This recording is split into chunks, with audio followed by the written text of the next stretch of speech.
Daddy long that guy. And shout out to Real Life Crew. Hey, you're one of 12 listeners of the Real Life Podcast. Yeah, you know what? To define that better, I think the key there is... Zero cat. I just lost my train of thought.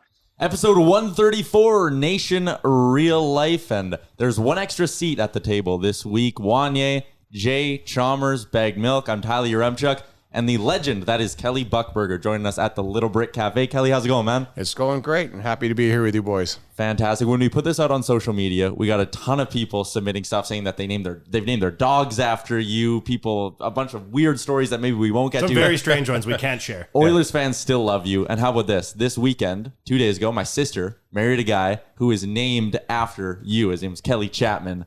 The city of Edmonton still loves you. Well, I know his dad, so and I paid him to say that, but it's nice to see. I love the city. This is some legendary shit, Yaremchuk. Absolutely. Like, I know you're hosting shows at TSN 1260. You're like, whatever. I'm on the radio by myself. I'm 20 years old. Everything is easy. Talking to Kelly Buchberger is some shit. We're on like beer 3, some of us here, because this is some exciting times. You absolutely need to be, because you've been nervous all day. All but this day is going to be This exciting. is a Monday off vacation. This is like going right into the finals. All right, Wanye, let's get going. Let's get it started, Mr. Buck. Thank you for coming down, first of all. Thanks for having me. Appreciate it. The fact that Chalmers had to book you is shady. Yeah, that's one thing you forgot about the intro. Yeah, like we're trying to run a professional organization here, and we had to send Chalmers to book you because you guys know each other golfing. Well, we're basically been best friends since '96, I think. Yeah, like his sister actually babysitted our kids when we were younger, and then his mom being in the country club for so many years and knowing him, and Chalmers himself, obviously see him around every day. Shout out to Shirley Chalmers. Yeah, it's fine. Yeah, she's the key. She is my other mother in my life. Hello, Mama. And they listen. Oh yeah, my mom was actually texting me about 5 minutes before this, asking me where she could listen to it live. She's, I think, more excited than you are. Well, she's probably on her third glass of wine she by probably now. is. Well, hey, retired life is treating her well. Hey? That's kind of funny, because didn't you think a podcast could be live too? Buddy, Right? Does the apple not fall too far from the tree? Was that whatever? Listen to 2 episodes ago, and you'll get that joke. Yeah, get inside.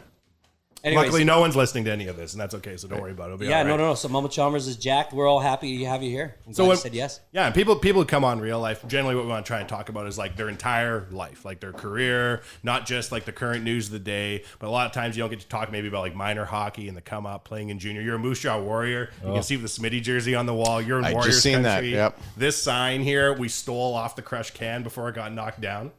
So Nice. that's the actual contents left at owner's risk from the stands. We have a no smoking one somewhere too, which is classic. And we have the GM parking sign. Oh yeah, I stole the GM parking sign off. They were going to knock it down, Mr. Buchberger. Get it, Take knock whatever it down you can. Yeah, someone's going to steal that. So we want to talk about that going through the Warriors. Then obviously your time with the Oilers system and being captain of the Edmonton Oilers. So this is exciting. So when you started out, you're a Saskatchewan guy. You were born in Langenburg. How do you say it? Langenburg. Langenburg. How many people live in there? When we were raised there, Carla and I think there was 900 people. Now there's about 1,000, I think. It's growing like a bad Yeah, weed. it's really good. So when you say Carla and I, you mean your wife? Yeah. She's from there as well. Yeah, we grew up together. Pretty much went to kindergarten together. No kidding. Yeah. You're a gentleman, sir. Wow, that's amazing. What a beautiful story. I wouldn't say that again.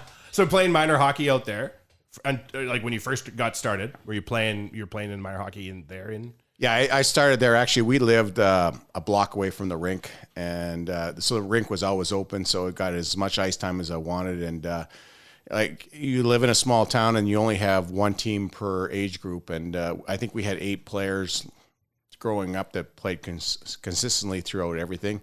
And you know what? The ice time was always there, so we were always on our skates 24/7 pretty much. Did any of those guys go on to play anywhere of note? Or Some guys went to college after that, or played tier 2, but no one. Well, we had one guy that was drafted by Vancouver, Troy Newmeyer, that ended up being in the farm system for a bit. And I don't know if he played it for a game in Vancouver or not, but he had a good career, and now he's got a successful career in PA. Were they all tough guys coming from rural Saskatchewan like yourself? He was a defenseman, that more stay-home defender, and he battled hard. He played hard, but in our area, it's a tough area. There's no question. You got riggers, and you got people that work in the mine, farmers. So there's a lot of strong-willed people there.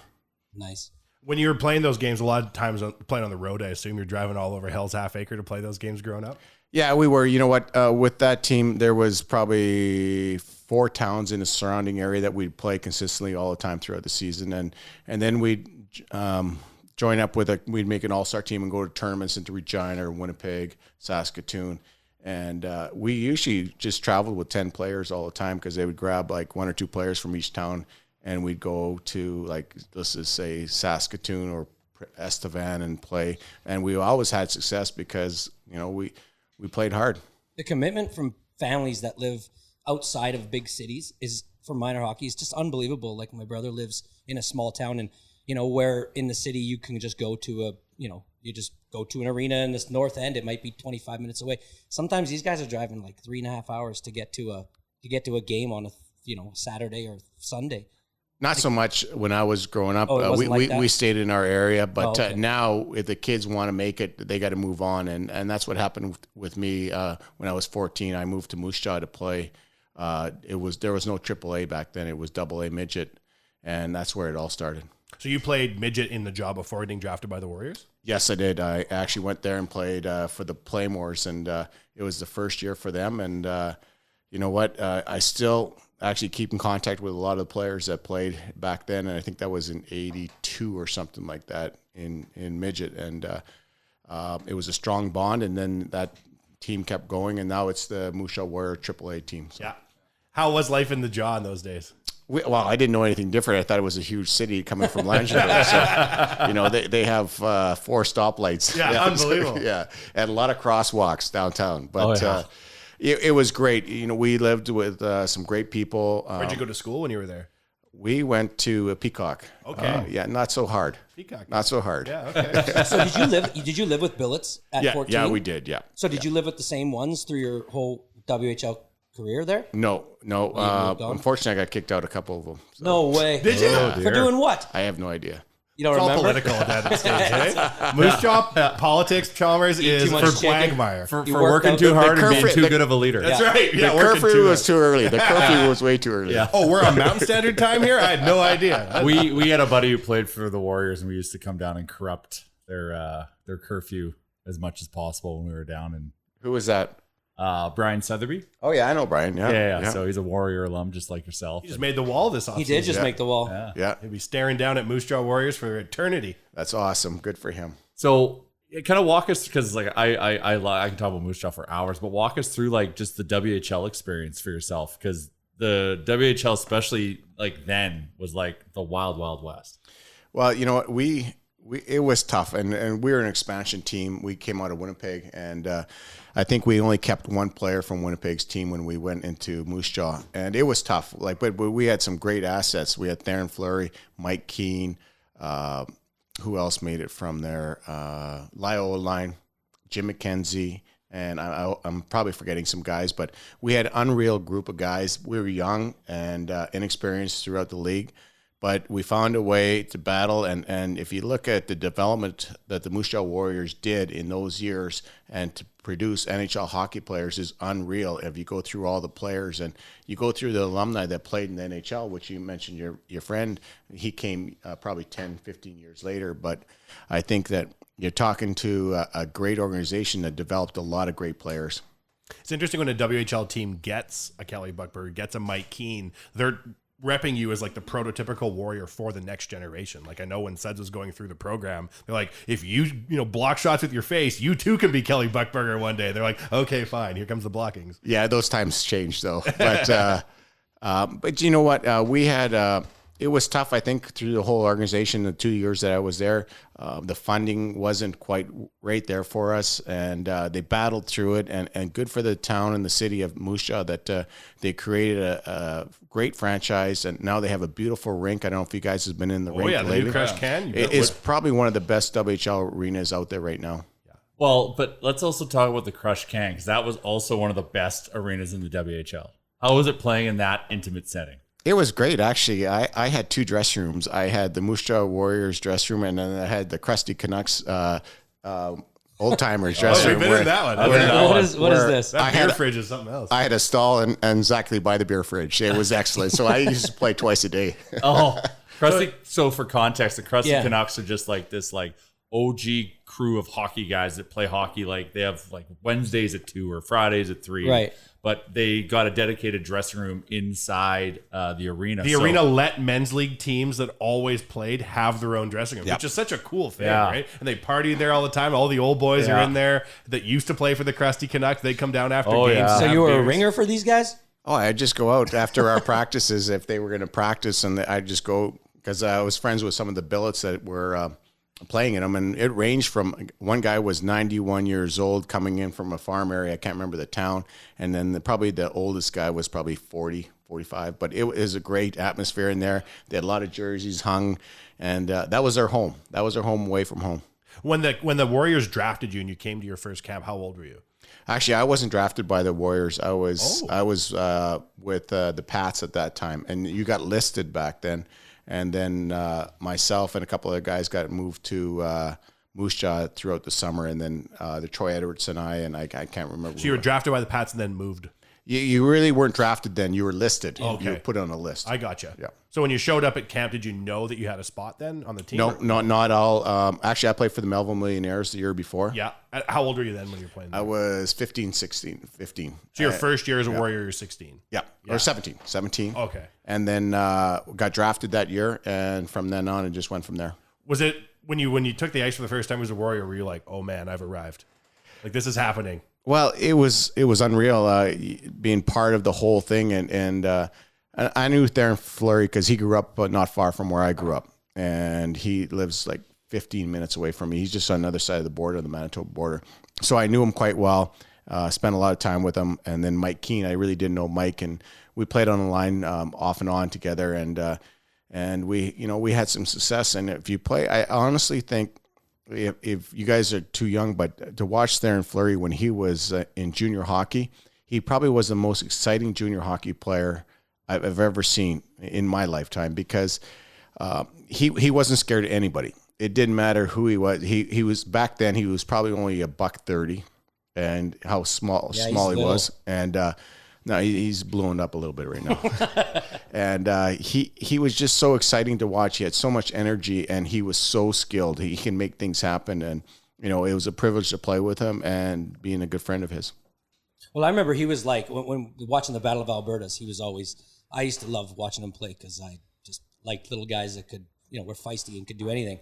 When you were playing against him and he was running around being a shithead, or did you ever go up to him and just say, like, look, man, I can't protect you tonight. Like, something's going to happen if you don't. Like, if you were friends, right? Well, he usually played on the first line, and I played on the third and fourth, so I would never see him. Maybe skating by the bench or something. Say, hey, Theo, maybe just tone her down tonight. We weren't getting the same quality ice time. Well, like you hear like crazy stories of the Dub back in the day, like of like Manson and Baumgartner and PA, like sitting in opposing teams' benches. That was our bench. That was oh shit. So you know the story. So what are some of the craziest things that like that you've witnessed in the old version of the Dub? Well, in our area, there was bench clearing brawls. So and it was unreal. Like I went through the Saskatchewan Junior Hockey League the year before, so I knew what it was all about. It was tough. Like the Saskatchewan Junior League probably was the toughest league you've ever been in before. And so when coming to the Dub, I didn't think it was anything different because it was like in Melville, every seventh game we were clearing the benches and brawls. And exciting. And so when we went to Moosejaw, we seemed to brawl Regina every fourth game, like bench clearing brawls where the cops would come in and everything else. And it was tough. They had Stu Grimson, and we didn't have a very tough team, but we got obviously shit kicked a lot. There's no question about that. And then we go into PA and they would take our net and in warm up and shit. Now, if it happened, they'd call the Coast Guard and they'd land a helicopter outside and arrest everybody within 5 kilometers of the arena. Kenny Baumgartner, he was a tough guy back then, and he played in the NHL. He had a successful career, and he sat on our bench and drank our water during the warm up. So. What do you do? Like it's so mind shattering that someone would have the nuts to do. What do you do when someone's doing it? You just sit there and watch? I asked him if he wanted a refill. Probably the right thing to ask. So you get drafted in the 9th round. Yeah. Are you jacked? Are you like, oh shit, I'm in? Well, back then there was 12 rounds. Yeah. So the biggest thing about hockey, it doesn't matter where you get drafted. And that's why I tell my kids now in Tri-Cities that we only had one kid drafted this year, but there was a few kids drafted the year before. And I said, it doesn't matter when you're drafted. It's just a matter of how bad you want it after the fact. And it's just a number. All it is a number where you got drafted. There's many players that have got drafted later in the rounds that beat first rounders out, second rounders, because they had the will and they had the mindset to really try and achieve what they really want. And when you see that, you really see guys develop quick. And you know the guys that are cheaters, they're not going to make it. They absolutely aren't going to make it because they're cheating on their workouts, they're cheating on their game, they're cheating on the system, they're cheating on everything. They're not going to make it. The guys that are detailed guys that are young and know and they get it, they're the ones who will make it. And then you made your NHL debut, right, in the 1987 Stanley Cup Finals. That's a small feat. That is a small. No How did pressure. that happen? It says that you are the most recent NHL player to do that, which is pretty crazy. How'd that feel? Well, there's a little bit of a story, and I hope we have time for it all. We have For time for everything. We everything. can stay here for 20 years. So I played the whole season in Nova Scotia? Halifax, and it was a great season. I had a lot of fun, a lot of experience. I went there at 19, and I had 38 fights in 50 some games. Ended up in the hospital twice with infection and stuff like that. So at the end of the season, they in the minors, they call up the guys, Black Aces. They call us up. So, but you have nothing to do with the team. You don't practice with the team. You just hang out with each other and get bag skated and practice every day.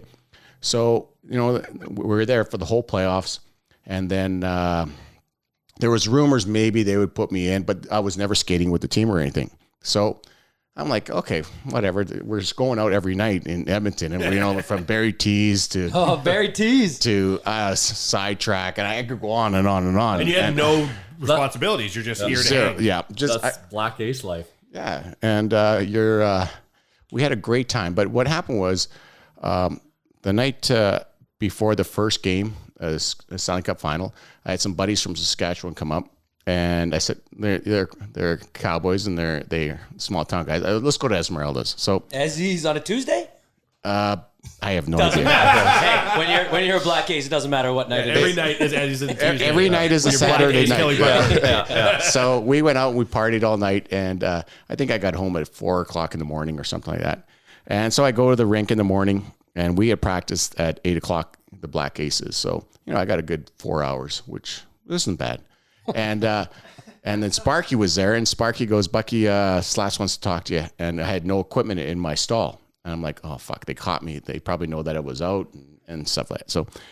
So I go into Slats' office. He's sitting in there, and he goes, so did you have a good night last night? I said, yep. And he goes, did you get some sleep? I go, oh, yeah, lots of sleep. He goes, do you think you can play tonight? I go, absolutely. He goes, okay, your equipment's in the main dressing room. You're playing tonight. So good. And that was the start of my NHL career. Does your heart fall to your stomach, or are you like, I'm ready? Oh, no, you're probably excited. I They need probably- 1 minute of sleep. It probably got rid of the hangover. And the first game was in the finals? Yep. Holy shit. What was your reaction?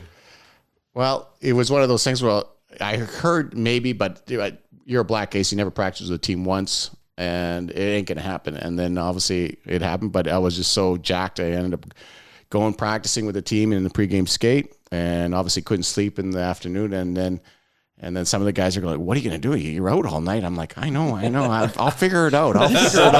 Stop reminding me. So I was like, okay, I got to do something. I wanted to do something right away to get noticed. And so my very first shift, I ran Dave Brown. I don't know if you guys remember Dave Brown. I do remember Dave Brown. And fought him that shift. Oh Your my first God. shift in the NHL, you fought Dave Brown in the Stanley Cup Finals. Yep. God damn. It's a hell of a start. When you found out, like when Slats tells you you're going in, who was the first phone call you made? We didn't have cells back then, young fella. I know. Well, obviously not I walked cell phones, 6 but, blocks like, and called my mom. was it like you went and found some way to like call your parents and stuff and be like, hey, I'm going to be in the lineup tonight. Like, you better watch. I went straight to practice, and then we just I talked to mom and dad on. I used to stay at the Forum Inn, so I had The Forum Inn. That's where you guys stayed? collect call to mom and dad. To collect. No, you didn't have enough change, or put the little piece of foam in the bottom part where you used to get free calls To rig it up? Yeah. Oh, you stayed at the foreman many a night, sounds like. I have. He was at the penalty box back then. Oh yeah. So in your kind of rise to the NHL, who did you look up to? Who did you try to model your game after? Well, I idolized Mess when I was growing up. I really liked the way he played hard, and he's a leader and everything that goes with it. And as the years goes on, we ended up being really good friends. And I think if I really look back to my career and how it started with Craig McTavish being there for me right from the start. We were roommates in the hotel in training camp in 85 when I got drafted. And he really taught me a lot. And to this day, we're still best friends. We talk almost, he's in Russia. We talk maybe a couple days a week. And it's just, he's one of those guys that if you ever meet him, you're going to love him for life. He's one of those guys that doesn't have an enemy. And he's all out for helping everybody as much as he can. It's amazing how, obviously it's amazing the Oilers of the 80s and how many cups they won, everything like that. But it's amazing, even you come in 87, at the quality of the players that are not the players that are talked about in 2019. The whole organization in those days from top to bottom was the class of the NHL. Well, the culture of the Oilers back then, and I can only talk from my experience because I was so young, and for the first 5 years, I probably never said a word in the dressing room. It's just because we had the best players in the world, and they never were traded. We bring in one or two guys a year to fill in spots, and when you have that much skill and that many great quality guys, you have a recipe for a winning team. And you can go down the list. It's amazing how many great players they had. And a lot of shout out to the scouting staff, Slats and, Teddy, Muck, and Ryan Lowe, the way they developed all these guys and kept them all in check. But I can honestly say, just from being there at a young age and just listening to the guys, it wasn't so much how much they talked, is how hard they played in practice and games. And that's really the true character of a leader. And there was a lot of leaders, there's no question. And is that they didn't talk a lot, but they went out and they proved every night that they were the best team in the world. You talked about the culture. As a young guy coming into the NHL, what was that culture back then? What did it mean to be an Edmonton Oiler back in those days? Well, I think because they were winning so much, and it was so hard to make the team for everybody because they had, their top nine. I think guys in the third line were scoring 30, 40 goals at that time. And I think on the fourth line, McT was at times, he would score 20 goals a year on the fourth line.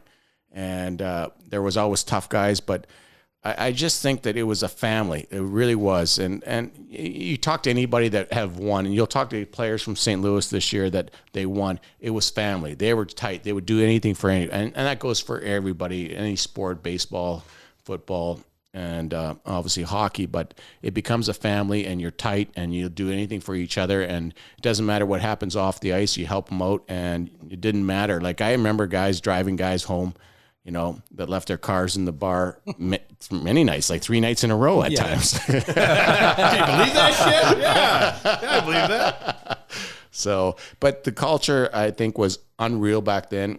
And it was great for me because I ended up not saying anything and just watching and listening and not, I wasn't a leader when it came to the Oilers, but obviously of listening and watching the guys made me a way better leader. So in 1987, when you did start, you had your NHL debut in the Stanley Cup Finals. You guys won a cup that year. That was a year. So what was that like? That must have been a whirlwind. You went from black ace to holding the cup over your head? Yeah, you went from 1 week. 20 days? You get in, and then within maybe 10 days, you're holding the cup above your head. What was that like? It's unreal. But you don't forget where you come from. I only played 3 games in the final that year. Yeah. And then get any points? I think I got an assist. Oh, nice. Yeah. Oh, yeah. And a fight. But it was Dave Brown.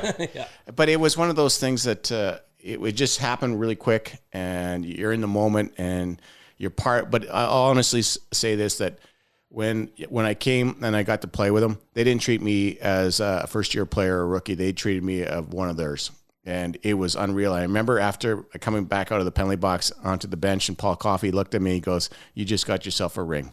And, you know, you don't forget those things. Unbelievable. Wow. Like that's in team sports, it's hard to imagine getting the chemistry that right again. You know, like that team for so long just had it. I think if you look at Pittsburgh and maybe Chicago with Taves and Kane and Duncan, all those guys, I think they have it. They have it. They had it. I don't know if they're going to, you know, bounce back from it, because Does it seem like a team like San Jose has it right now? Because they haven't won. So I know that's the thing. Chalmers gives But a shit about San Jose. Who I the don't know, hell? man. They seem like they. Chalmers is debating a futures bet right now, so he's trying to see if he's. What do you think about? I don't know. Who should I cheer for next year? What do you Kelly think? Buchberger? Should I San cheer Jose- for the Sharks? San Jose at 12-1. I've been looking at it. I've been staring at it. they just, you know what? They're always a pretty good regular season team, and for some reason, they just can't get it done in the playoffs. Ha! Chalmers, you have anything to come back to that? No. Yeah. All right, Shut him down. I'll let like Chalmers that. Kelly off. Buchberger 1, Christopher Chalmers 0, San Jose Sharks 0. I'll let Chalmers off the hook for a second. We got to step aside, give a big thanks to the fine folks at Japa Machinery. Have you got holes to dig, earth to pack, and roads to build? Then you need to call Japa Machinery Group. Does your equipment need a service? You can't fix stupid, but here at Japa Machinery Group, we can fix everything else. With a full range of parts to keep your equipment running smoothly. Japa Machinery Group is a family-operated and Alberta-grown business. Here to help build a bigger and better Western Canada. Give us a call or visit us at japamachinery.com. Japa Machinery Group. Join the family. Welcome back, episode 134, Nation Real Life. The whole gang's here, and Kelly Buchberger's here as well. During the break, we always waste our good content during the commercial breaks. We can't stop being interesting, your M-Chuck. That's all we know. You were saying that early on, like in the 87, 88, there were no days with the Stanley Cup? Yeah, not that I remember, and not that they would give it to me anyways, because I was so young. But no, it actually, I think it first started in 90 when we got the cup. So before that, no one really had time with the cup. We always had a big party. Slats always had a big party with the cup there, and everybody brought their families, kids, and you know, get pictures with the cup then. But before that, there was nothing. And 90, we all got our day or 2 days with it, whatever it was. And I just had a huge party at my house, and a lot of stupid pictures. Did the Oilers have anything to do with changing that? Like, what changed that? Did the NHL just decide, hey, do you have any idea? I don't know that, Chris, for sure. I don't know exactly what happened. Oh, well, whatever. And, you benefited from it, yeah, though, eh? it was excellent. So what did you do? You just had it at your house, big party? Yeah, we drank just had stuff out of a it? backyard party, barbecue with a lot of friends and family and neighbors come, and you know, we had it out in the front, and anybody that wanted to come take a picture. So cool. There's been somebody in my life, somebody must have been at the golf course, but they told us, I can't remember who it was right now, but they're telling a story. They're like, one time when I was a kid, word went around the neighborhood that Kelly Buchberger had the Stanley Cup on his front lawn, and anybody who wanted to come take a photo could, and like children were running out of their houses and like running towards you like you guys are Santa. That's such an amazing thing. I think one of the things the Oilers of the 80s did so well was involve the community. And I think it's great. I think the league has done a great job with promoting the game with the Stanley Cup, and you look at St. Louis, and I follow on social media where the guys are with the cup all the time, and they're really giving back to the communities where they grew up and the rinks where they developed their skills. And when you see that, it really comes back to the quality people that play in the NHL and run the NHL, is that because they want to give back at where all the players started from. And, you know, you look at the guys from St. Louis that brought the cup to, what is there, two guys from Edmonton, Bomeister and Brinko. Yeah. You know, and I followed them in social media where they were doing it, and I think they took it out to one bar at one time. And, you know, they're spending their time with the public with it, which is absolutely great. And there was Berube, who's from Calahoo, who had it at the rink in Calahoo. Yeah, he was doing Caesars. Yeah. Caesars. Love Yeah, it. he's just a great guy. He is a great guy, and you can see why the players played so hard for him. And he really was the reason, and he changed the culture of that team in a quick time for them to win a Stanley Cup. And hats off to him, because he's such a great quality guy, and he was a great teammate. What an amazing, come to the team in their last place, weren't they, when he came aboard as coach? And it didn't happen overnight right away, because I think it was 2-3 weeks after he took over that they hadn't moved. And I think after 6-7 games, they ended up turning it around and going from there. But it's just a great story, what he did with that team and how he turned them around. Did you ever fight him? I probably did. I don't know for sure. 100 Calgary, 194 NHL fights over here. I Trust me, imagine you're tough gonna. one. Basically, everybody got punched. When you're in that, so that in 1988 you come back after having won a cup and you're 20, and then you sort of split your time between Cape Breton and Edmonton that season, right? It was Halifax.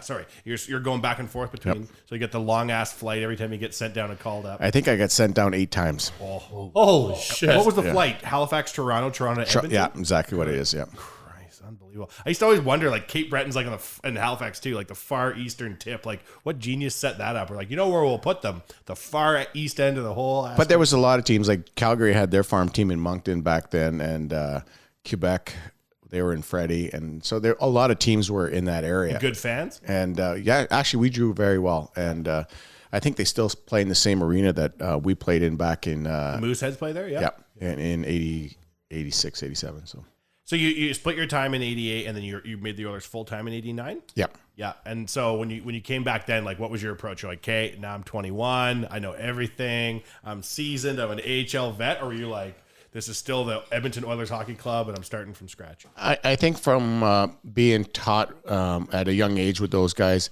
and I think the biggest thing that I learned is that you have to prove yourself every day. And I don't think anybody in our team took their position for granted back then. I think every day that, everybody was proud to put an Oiler jersey on, and you came to work every day. And I can honestly say that I never remember a guy taking a day off. And we had great teachers with Mess, Kevin, Mac T, Wayne. I can go down the list of all the guys, but they actually taught you what it means to play in the NHL, and so you never took anything for granted. So around that time, you watched Gretzky get traded and the team go to Mess, and how did it kind of feel around that time? What did you experience through it all? Well, I was pretty young at that time, but I think with Mark and Kevin and Mac T and Andy was still there, and Fierzy so was many leaders, so many great leaders still there, and we ended up getting Marty went. Who did we get? We got Jimmy Carson, and a bunch of other guys, but Murphy?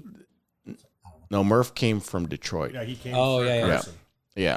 And so the biggest thing is that we really had a strong family. Obviously, we were missing the best player in the world, but we also had the best goalie. And I can't remember, was Koff gone by then? I think Koff was gone by then. But we had some good young D also. And we really gelled well in 90 and found a way to win that Stanley Cup. So when Wayne Gretzky leaves the dressing room and like the greatest player in the world walks out, like that's obviously got to be a very big hole. Like, do you guys have a meeting? Or are you like, hey, we're the Gretzky-less Oilers, or we're going to kick some fucking dicks? You got the greatest leader in sports history. And I'm trying to fucking ask Chalmers what he said. Jesus Christ. Well, I think... So then say, what did Mess say? Horse racing all over again. I'm trying to bait him. What did Mess say? No, I think with all those guys, and we didn't ever have a leadership group, but back then, a lot of teams now have leadership groups, but I really feel that everybody led by example with that team, and there was not a lot said after, because we got off to a little bit of a shaky start, and I think we were just a little over 500, but it was amazing, and there's no question Fierzy and Billy Ranford were unreal for us, and obviously got us the Stanley Cup and got us where we were. But I think that, you're gone. And a lot of players, when you're traded, no one ever talks about it anymore. But oh, really? But you're done. You're out of the thing. But with Wayne, it was always there. Like, if we had Wayne, but when you go around the NHL and guys are traded, they're not talked about anymore really in the dressing room. Maybe for the beer, everybody moves on. It's just like the coaching business. When you're gone, you're gone. Someone's going to take your spot. And I always think of Bobby Hall when he was playing and he got moved. Something happened to him where he retired, and he's such a legend and in his own part. And he goes, you know what? And they asked him, how are they ever going to replace you? He goes, everybody's replaceable. So I'm not saying Wayne was, but I'd say we got lucky in 90 to win that cup with the team we had, and everybody found a way to pull it together. But with Wayne, we'll always talk about Wayne as an Oiler. I think it's super crazy, like the 80s Oilers, because we're young guys, relatively speaking, not your Remchuk young, but what can you do? Like the highs and lows of being an Oilers fan from 1980 to 2000. like the lowest of lows, the highest of highs in like such a short span of time. As somebody who was there throughout it all, like were there years, like how did you manage the expectations like internally of like, well, 2 years ago we were going to win the cup, now we're fucked. That's great news. Well, it started, and you know what, the money started coming, I think, in the league at that time, and in the 90s, and Mess had left to go to New York, and Kevin left to obviously join him later on. And Mac T went to New York, and guys were moving on, and we didn't have a lot of leadership in the group anymore, and because a lot of guys were moved and guys were gone all over the place, and you know what, we ended up getting some guys, and we ended up making it to the semifinal 1 year. I think we lost to Chicago in the semifinal, if I'm not mistaken. I really have to look back, but then it got really lean after that, and we didn't. I think we missed the playoffs a couple times, and then Ronnie Lowe came aboard, and I thought to me, Ronnie Lowe, and to this day, is my favorite coach that I've ever had. If you know Ronnie, you're going to love him right from the minute you met him, because he's all about team. He's all about helping each other to get to the best you can. And he wasn't much of an X and O guy, but he was more of a motivator and could get the best out of his players. And you can ask anybody in our generation. And, I went on a golf trip with Cujo last year in Phoenix. He came and joined a bunch of us. And he still says that his favorite coach was Ron Lowe. And so when Ronnie Lowe came on, was that when you became captain in 95? Yes, it was. That was the year. So was it his decision to make you captain there? I think it was voted, and then Ronnie made the decision after that. So you were captain for 4 years right after that. And in that period of time, you gave me my best memory of the 90s for hockey, for the Oilers hockey, when I saw you streaking down doing your best Messier impression and scoring in overtime to beat Dallas. Well, remember that game? I don't think I was supposed to be on the ice, but I just snuck on. Oh, man, it was so good. Before you came You called here, your own number, but it was the right call. Before you came here, we watched the highlights of that game. And they still consider it on some websites as like the greatest comeback in NHL history in a playoff game. Well, if you look back at it, the Coliseum, I think it was empty because people were all leaving and they were driving down. And I think we scored, was it, you have to refresh my memory, 3 goals in a minute and a half. I was at that game, right? I was 16, and my sister and I were there. We're too little to drive, so our mom had to come get us. So it wasn't an option to leave early, but we're diehard Oilers fans. We're like, fuck it, we're sticking it out. And that was one of the greatest Oilers games of all time. We could be here till the year 3000. It's going to take a lot to make the cheer when you scored. Yeah.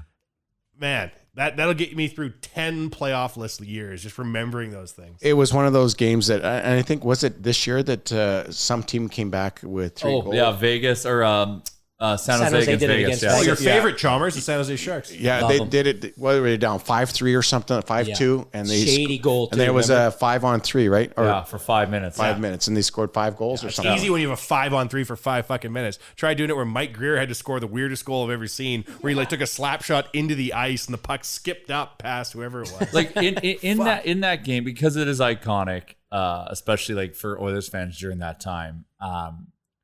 When did you guys there's a minute and a half left, out of first goal, second goal, third goal. When did you guys know you were going to tie that game? When did you feel it? The first one was maybe lucky, but Dougie Waite scored. He wasn't even happy. He's like, whatever. When you're watching the highlights, you can't even tell that they knew they were going to do it after 2. They're celebrating. Watch the celebrating. They're all going different directions. Yeah, everyone's everybody's shock what is and awe. happening? It's fucking did awesome. you guys know it at some point? Maybe after you scored the second goal, that you had a chance. Who can explain momentum? Momentum. No one can. I can't explain it, but it seemed like who scored the first goal? Was it Kovalenko or Dougie? Yeah, Kovalenko. And then you know what? Okay, well we got one, and then we scored again, and then. Okay, well, then we were just coming hard, and then it just happened, and it was unreal where they collapsed, and we just kept capitalizing on every chance we had, and it was one of those games that you'll never forget. We talk about it all the time, but it's still, beating Dallas later on in that series, it was all because of that first game. Yeah. Those years when you guys, and I'm sure, sadly, a lot of time has passed. Not that much time, but a lot. But, those years where it was Dallas, Colorado, Dallas every goddamn year. As a player, were you like, oh, perfect, another fucking year against one of these two teams? Well, they were so much better than us. There's no question. And then it's so much heart, though. And then you put Colorado in there at the same time. But I believe that we had the best goalie. We had Cujo. And he gives us a chance. If you look at some of the saves in that Dallas series, was unreal what he did.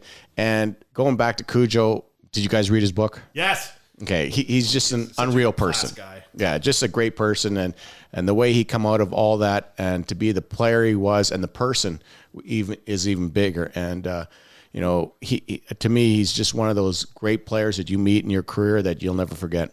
When you guys were, I don't mean to interrupt you, Bagmel, here, but like just want to talk about those years. Like, obviously, Oilers fans, we've had a hard run of late. I don't know if you're paying attention. There's been playoffs few and far between. But I swear to God, I'm still running on like 97, 98, 99 vibes. I'm like, you never fucking know. Kelly Buchberger might fucking score. You can suck on that. We just came back. Like, you really, in those years for me, made me feel like anything was possible. Like, heart does triumph over skill. And I think our team was, back to Ronnie Lowe, the way he built the culture with the team.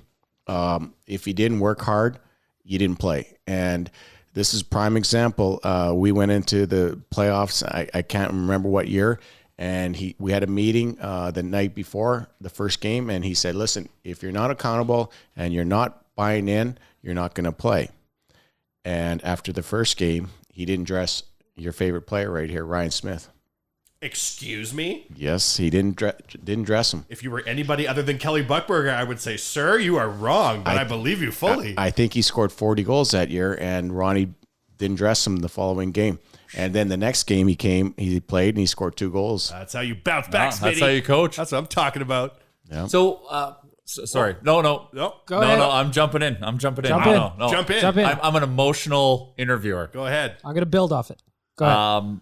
We're talking about hard work, and this is now just talking to Kelly Buchberger, the person, probably the most in shape guy I've ever known throughout my entire life. Yeah, I asked him earlier, Jay, if he was still in the same shape as when a player, and he said, I feel good. Yeah. That's what fit people say. Where do you get your motor from? Like, you have drive and determination to work hard in all aspects. Where does this come from? Well, I think it comes back to my mom and dad, and they were both hard workers. My dad was a miner. My mom was a stay-home mom for a while, and then ended up being a cook at a restaurant back home. But I just felt how hard they worked, and they taught us that nothing comes for free, and we always had to work for what we got. We didn't have a lot of money in our family, so we all left young. Like I left at 14 to go play, and my brother left to work on the rigs at 16, and then I had 2 sisters that stayed home, and then they were very successful. My one sister played in the Olympics, but we all had strong work ethics, all 4 of us. You talked about hard work overcoming skill in those Oilers versus Dallas series. Can you teach hard work like that, or is that something that's inside you that you just have? You know what? I think guys will buy in. I think you usually have your top 5 guys that are doing it every day and every practice, and it just comes natural. But let's go back a little bit in the 80s, and if you didn't buy in, you weren't there very long. It was from the players would, pretty much go to Slats, not that I know this for sure, and say, hey, he's not buying in, he's not part of us, and they would move on. So I think you can build hard work out of guys. If you're not buying in and to what they're selling, you're going to get moved. And it doesn't matter what organization you play for and you're going to be part of. If you're not buying into what they're going to preach, you're going to get moved. And you've seen it throughout the NHL and baseball and hockey. If guys aren't buying in, they don't want the problems. They want guys that are buying in and that are playing for the team. But that's good. That's when teammates take accountability, for other teammates. You have to go in and show. You can't take a moment off.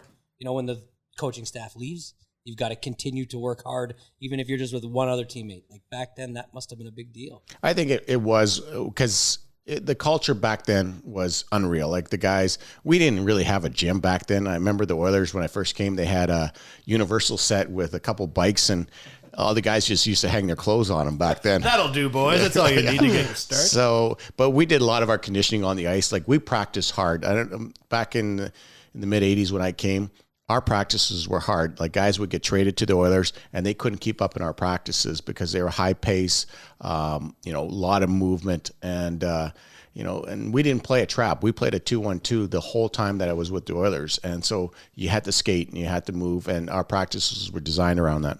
Do you think a team can lose that culture? Yeah, I think so. 100%. If you lose a couple, 3 key players in your organization that really brought a lot of that. it can be lost. And you know what? I don't know what's going on with the Oilers. I've been gone for a while, and I really feel Matt Hendricks was a huge part of the culture with the Oilers. And when I was there, he just came aboard, and not that he's going to fill the net or put a lot of stats up, but his work ethic, his accountability, and his accountability for other players was huge. And he kept players accountable in practice and in games. And he was a huge part. There's no question. And, Winnipeg signed him. And you know what? When they lost him to, I think he went to Minnesota or something like that. It was, they talk about how much he meant to that team, and it was a huge loss. So when you lose key guys like that, they might not be your best players, but they're the glue guys in the dressing room that bring everybody a part of it. We had Hendricks on the show, and we were talking about how he was 27 years old. He'd never played a game in the NHL. He'd only been in the A the entire career. Yep. And I asked him, I'm like, how do you go back off season after off season to your hometown and know that you haven't played a minute in the show and still dedicate yourself to the fitness regime in the off season to come back just as hard? Like, aren't all your buddies who got drafted, they're playing, they're spending checks, you're still making AHL money? And I'm like, did you know you're going to play in the NHL? And he looked me in the eye and my blood went cold. He's like, yeah, I knew. And then when he left, I was like, are you still going to play in the AHL? He's like, I got a lot of hockey left in me. I'm like, you do? I'm sorry. He's got a lot of drive. And you know what? I was fortunate to coach him, so I knew everything about him. And the way he worked, and his story is exactly right. You play in the AHL for, I guess he would have played 8 years, 9 years, or 7 years in the AHL. Yeah. And that's not an easy league. That's a lot of busing. That's a lot of movement. And just to still have that drive to make it and, out to him. I don't know if he's retired now or. I think he retired this summer. He retired this summer. He might have, yeah. But great career. Minnesota grabbed him for a scout. Yep. It speaks to his character. When he moved to Edmonton, he moved into a certain area, and his next door neighbor was a friend of ours. And they became like, where much a lot of guys might keep to themselves, they became like best friends. He would bring them to every game, was just a good guy, I think, all the way around. So he's one of those guys that are quality people. Like, he ranks up there like a guy like McT that brings everybody together. He's one of those guys. And, he's a great penalty killer. He's one of those role players that can fill that role and do his job, and he takes a lot of pride in it. And when you take your pride in your job like he did, and a lot of those guys in those roles, your penalty killers, they take a lot of pride in it because, that's their ice time. That's their quality ice time. They don't get to go on the power play for a minute 30 and get pulled off because they'll never get a chance to get on it. And not that Matty should be on it, but theoretically, yeah. So I want to go back to your practice. I was thinking about something the other day, and I saw some pictures, and did you used to like practicing at the West Edmonton Mall? And do you think that's something that the Oilers should bring back? Going to the West Edmonton Mall and practice. I respect that question. That's great for the fans. Yeah. Here's a I assume this is brought to you by the mall. Here's a part 2 to that question. When I was a kid, I used to go to the Twin Towers Hockey School, and you used to show up every year to the Mayfield Hockey School or the one at Collingwood. And these players used to just show up to hockey schools at all time. I can remember one time 4 of you guys showed up just in the middle of the day to our last ice session, and it was the greatest thing for all of us. And it just you talked about community earlier, going to the West Edmonton Mall when I was a kid because I knew the Oilers were practicing. That was huge to me. I wanted to sit at the end and just watch, and you got to see how hard these guys practiced. It was it was a big deal. What did you think of that? Well, I think we practiced there. We had to practice there 14 times a year. And we were probably hungover 14 of the times because it was the hottest rink you've ever been in. And it was just and the sun's beating and you're sweating 10 times harder than you should be. But, it was one of those things where the community could see the team and get a little closer to them. And you go back to the hockey schools. And the thing is with back then is that everybody kind of lived. The money wasn't huge. It was big, but guys ended up living here all summer and all winter, and they end up being part of the community. Now with guys, the way the contracts are, they have their summer homes, they have places where they used to live, and they have their Edmonton house for the wintertime. So the majority of the players that I know don't live here in the summertime now, so you're probably not going to see that as much. Right. Well, I want to tell one, before Bag Milk does his thing, I want to tell one Mac T story. After a Twin Towers hockey camp. Gotta respect the fact this interview is about you, Chalmers. I'm going to make it about me for 1 second. Yes, do. Go ahead. You got him on the ice, and because my mom knew you and Mac T and all these guys, you guys allowed me and Andy Penny to come and play a scrimmage with you guys. I don't know if you ever remember this. Of course he doesn't. It's goddamn Kelly Buchberger. The reason he might is because in about the first 10 minutes, I was going down the middle and Mac T had his head turned and he absolutely crushed me. And I was just like 13 years old. And he sent me, I literally started at the red line and I laid down to the blue line. And that's when everybody looked and was like, I don't think this was a fucking good idea. Letting these two kids come out. Andy Penny, bit bigger of a kid. Yeah, I know Andy. Yeah, used to be able to take care of himself, but this was a cool thing you guys did for us. Like that. Why did you just say that about Andy Penny? What? That he was a big dude. He could take care of himself. You diss him to Kelly Buchberger in front of 12 listeners. That's all good. How did I diss Andy Penny? You say he doesn't take care of himself. No, he was a bigger kid. He could take care of himself out there. Oh, I was small. No, but go on. I said I was small, your and point. so I thought it was really cool. This is the community that I lived in. This is the community that we all got to enjoy. Like these guys were accessible. It was awesome, right? Like I don't know. Do your thing. I had this great segue planned because they were talking about practicing, the Oilers practicing at West Edmonton Mall, and I was going to lead right into our friends at Indo Chino. That Who have are also at West Edmonton Mall. showroom at West Edmonton Mall, and I figured that these guys, they were practicing hard and they were getting sweaty because it's hot in there. Maybe you head on down to Indo Chino, get yourself measured up for a brand new suit, Wanye. I like this. I don't know. And then Chalmers jumps in and talks about that time. Do you remember the time Mac T floored me at the Twin Towers Hockey School? Of course he does. He does not. But what I can tell you that I'm guessing Kelly Buchberger does remember is getting a brand new suit. You guys are always looking fresh, always looking sharp. Kelly Buchberger wouldn't be caught dead at any place other than Saville Row or the Sam Abu Hassan joint. Absolute. Well, you know what? But normal people like us go to. Normal people like us go to Indo Chino. That's Why? Because you get yourself a brand new suit exactly like you want it. You customize, you pick your style, you pick your interior, you pick everything you want, you get measured up, and you have everything you could ever imagine to look as sharp as possible, whether you're going to a grad, whether you're going to a wedding, whether you're going out to watch the team practice at West Edmonton Mall and get floored by a former captain and coach, whatever you want to talk about, whatever you want to do, you are going to be looking good in your fresh Indo Chino suit. And I can tell you that in 10 minutes, you will be measured, you will be customized. Within 2 to 3 weeks, you will have a wrinkle-free suit right out of the box from our friends at indochino.com. Head on down to West Edmonton Mall, watch a little hockey, get yourself measured up. Measure where Chalmers was once floored by Mac T. Clean your lives up and get a suit. Whatever you need to do, our friends at Indo Chino are proud to help you. They are proud to make you look good. Indochino.com. They're ready to serve. I know we got Kelly B here, but I'm telling my stories. I don't really give a shit. Okay? I don't give a fuck. So, you want another one? Maybe he should interview you. You want another one? Yeah. Kelly, is there anything you'd like to know about me? Is there any crazy that you don't stories you know already of know? Chalmers? You know Chalmers' nickname at our golf course, especially as a kid, was Psycho. Because Chalmers would always do the most rash things. Woody gave it to me. Remember Woody? Yeah. So I saw Chalmers roll up to Interclub once, his little purple CRX. Remember that thing he used to drive around when we were younger? He's the coolest guy at the course. Did an e-brake right in front of the pro shop, jumped out of his car and ran onto the tee for Interclub. I was late Shirley caught you before you teed off, and you almost got suspended by your own mom. You're not that good to play interclub. No, it wasn't. It wasn't Interclub, and I was good enough to play in Interclub. There was only like 4 good golfers. it was junior Interclub. Yeah. It was junior. Junior. Club. Okay. Junior. Oh, yeah, nowadays, little guys. buddy, I put in a couple years Your work, mom and almost suspended you. I'd be good enough to play. Well, it wasn't. It was a tournament where a young kid got to play with an older kid, and all I could think about was that this young kid was standing on the tee, and I wasn't there yet. So I was the it other was old guy e-brake on worthy. the tee and watch you walk up and be like, yeah, you might not want to be playing with that kid. So who's you- wearing a tank top and a silver fucking chain on the first hole. Okay, so back in the day, here's another thing. Me and JR, do you remember when we played you and your buddy at golf? You took It was accountant. I don't know if it was. It was the guy with the long hair And the mustache. You're like my best friend. Oh, Brian Glenn. Yeah. So you were like, you said to me, you're like, I want to play these two, and I said I would love to play with you, and we went out and had a match.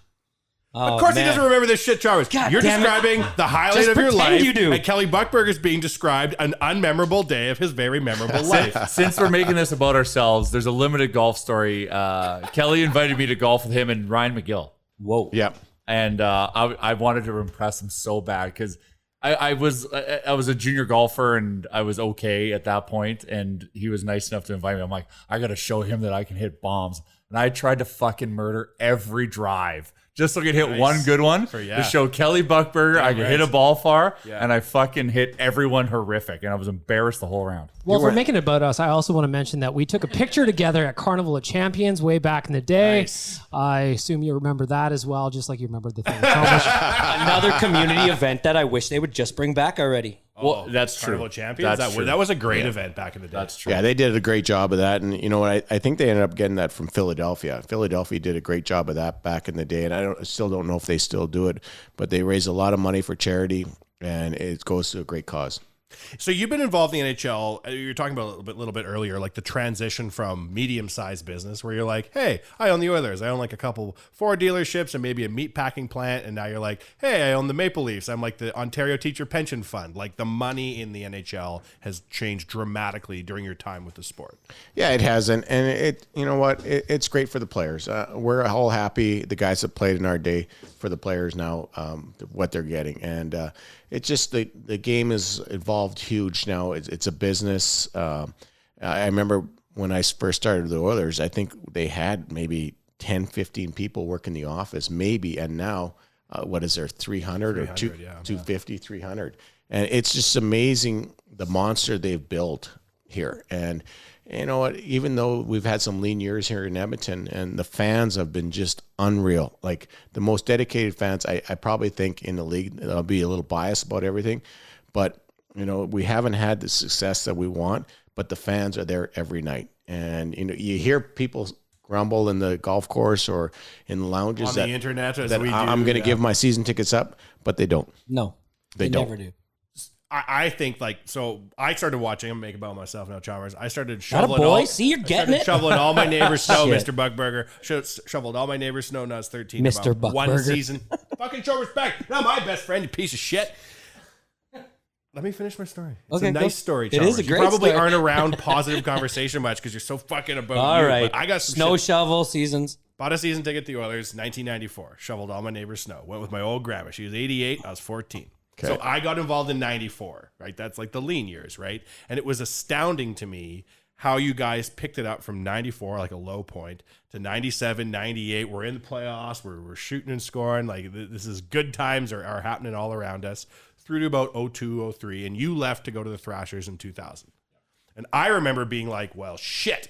If Kelly Buchberger's leaving in the goddamn expansion draft, we are fucked because who the hell lets their captain bounce in an expansion draft? What was going to Atlanta like? Because you've talked about coming to the Oilers and there's like a winning culture. How hard was it to go to Atlanta and establish in a non-NHL city an NHL franchise? Well, it was a little disappointing because I think I was only 29 at that time or 30.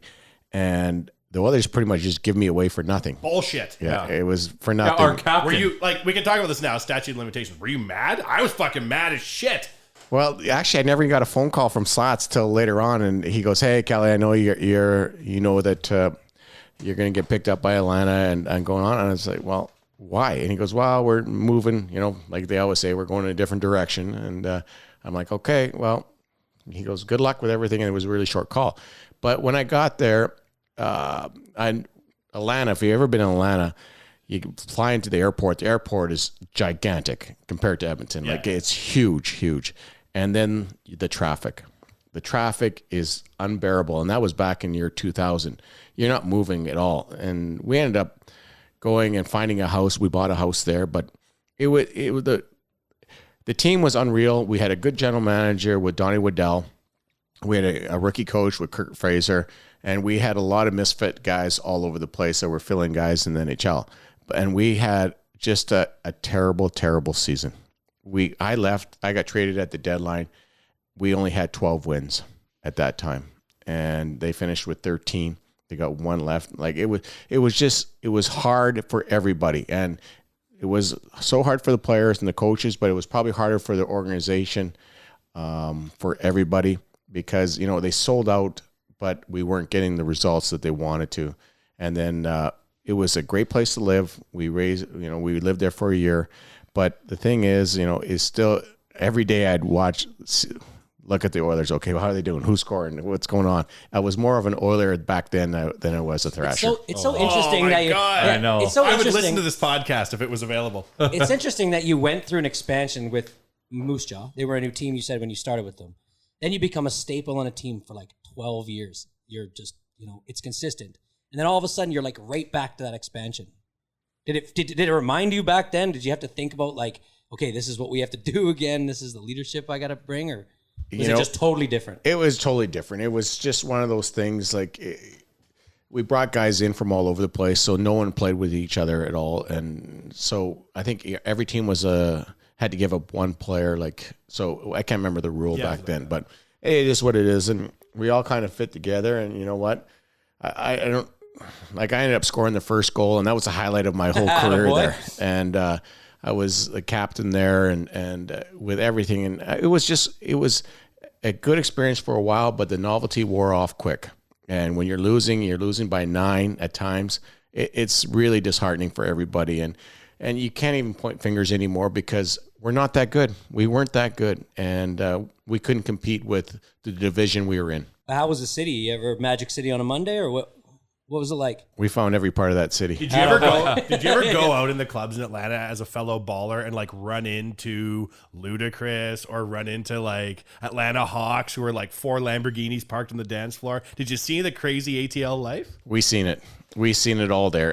In that time, the baseball team, Braves were the best team in the league back then, and so we were going to the World Series and tailgating, and besides hockey. Was this like Greg Maddux, John Smoltz, like that? All those guys, yeah. We played golf with those guys. We hung out with those guys, and then the football team. And actually, the year that we were there, 2000, not Grey Cup, Super Bowl was there.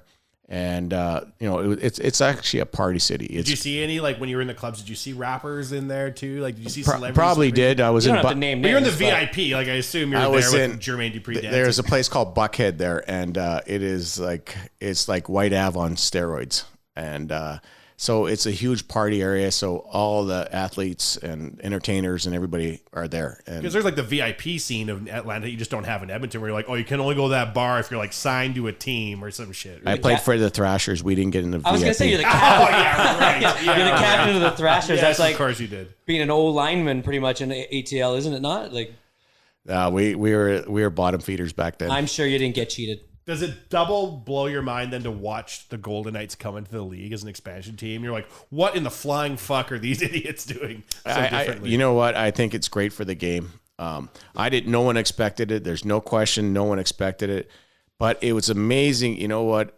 Spud is a great coach. He is really a good coach. He reminds me of Ronnie Lowe. He brings everybody to the fight, and everybody has to be accountable, has to be in there, and they got some good assistant coaches. And you know what? They probably ended up getting the best goalie maybe in the league at that time with Fleury. Yeah. So he gave him a chance to win all the time, moved a couple pieces that they didn't think they would score, that were scoring them, 29 goals, 28 goals. A couple guys that were fourth-line players in other organizations, but they had a couple surprises, but everything went well for them. And you know what? They ended up responding the next year. They had another good year. They're a good team. It drives Jay nuts. He was like, you'll see, this fucking Golden Knights are bullshit. Fake news. At every milestone of the season, we're like, well, now what? He's like, I don't know what to tell you. All the way to the cup, I don't know what to tell you. Did you watch him and go like, why wasn't my expansion team like that? But you know what? If you go to Vegas for a hockey game, it's an event. It really is. I think the closest you can find to it is if you go to a game in Montreal. Montreal it's not a game, it's an event for everybody. And it's a different feeling when you go to Montreal for a hockey game than you would go to, like, let's just say San Jose. Or Chalmers' favorite team, yes, of course. Yeah. But I think when you go to Vegas, the atmosphere in the rink is further than anybody other rink in the league. Like, it is that high. Like, it's amazing. And you know what? They get their players jacked up. Their fans are going hard. And it's just crazy, the atmosphere there. I was coaching with New York a year ago, and when we went there, we ended up winning, but it was hard. Like, they came hard at us, and the fans were unreal. What do you think of the warm-up that they do behind the opposing team's net around the glass and have those girls dancing in behind? We were there for 5 days. I don't remember anything. For those that in Vegas, so on the opposing team's warm-up side, so behind their goalie, all they see is these beautiful women, and like Amazonian women, and like those, like, what are those, like the can dresses? I don't know. And they're just dancing behind the opposing team for the entire warm up is like the biggest distraction you can ever see because it's mesmerizing. Yeah, they did a good job of promoting that team and during the games and outside the arena, like the tailgating and everything outside is unreal. Like it's a big party outside for everybody before the game, and they come in, they're half cut, and then they get into the game, and then after that, they're on their own. They go from there. So does any part of you look at Vegas having a hockey team though and be like, Las Vegas, super rich young millionaires, markers at casinos, playing in the morning. This could get dangerous. This could be a disaster. I worry at all as a staple of the league. I think the players have changed a lot. They still go out. There's no question they still go out. They don't go out like it was back in the day. There's no question. They can't. The travel's hard. Social media is killing all them going out because they're going to get caught all the time. And I feel like the players are more disciplined now than they ever have been. But with Vegas, you're still going to have guys that are going to have their warts. They're going to go out and their guys are gamblers, maybe drinkers. They're going to be out there and things are going to happen. And Vegas is going to make it. They're designed for people like that to fuck their lives up. Yeah, and you got look what's happening in Vegas with the football team coming in there, and then they're talking maybe a baseball team coming in, and it go on from there. But it's just I haven't been in Vegas a lot, but being there when I have been there, it's been a great time. Speaking of the craziness of your career, I need to ask about these 194 fights that you've had in the NHL. I am looking at this list of some of the people that you have squared up with.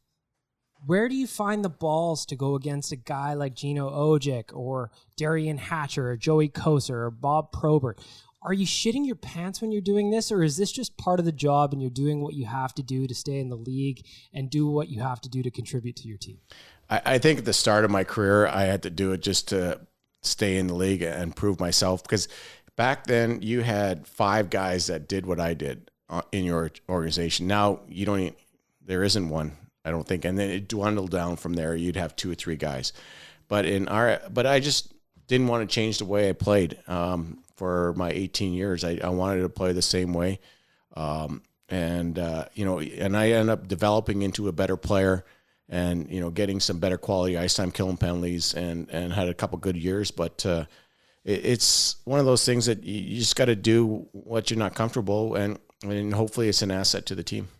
Is there a guy that when you think back and you look back at all your scraps, or maybe just kind of going back in your memory at all the memories, is there a guy that you just think, I can't believe I did that? Like that made zero sense. Well, there's a lot of guys. There's no question. It was probably all of them, 190, whatever that was the number. I don't know what it was, but one comes from Probert was always one of those guys that you were never going to win. There's no question, but you're kind of there for him to clean up. But I fought Link Gates one night. And I think he had a really hard night the night before, and he ended up cutting me for 37 stitches one day in the head and face, all over the place. He cracked my helmet in half, and back then that's when they were playing the Cow Palace. Winwell got cracked? Yeah.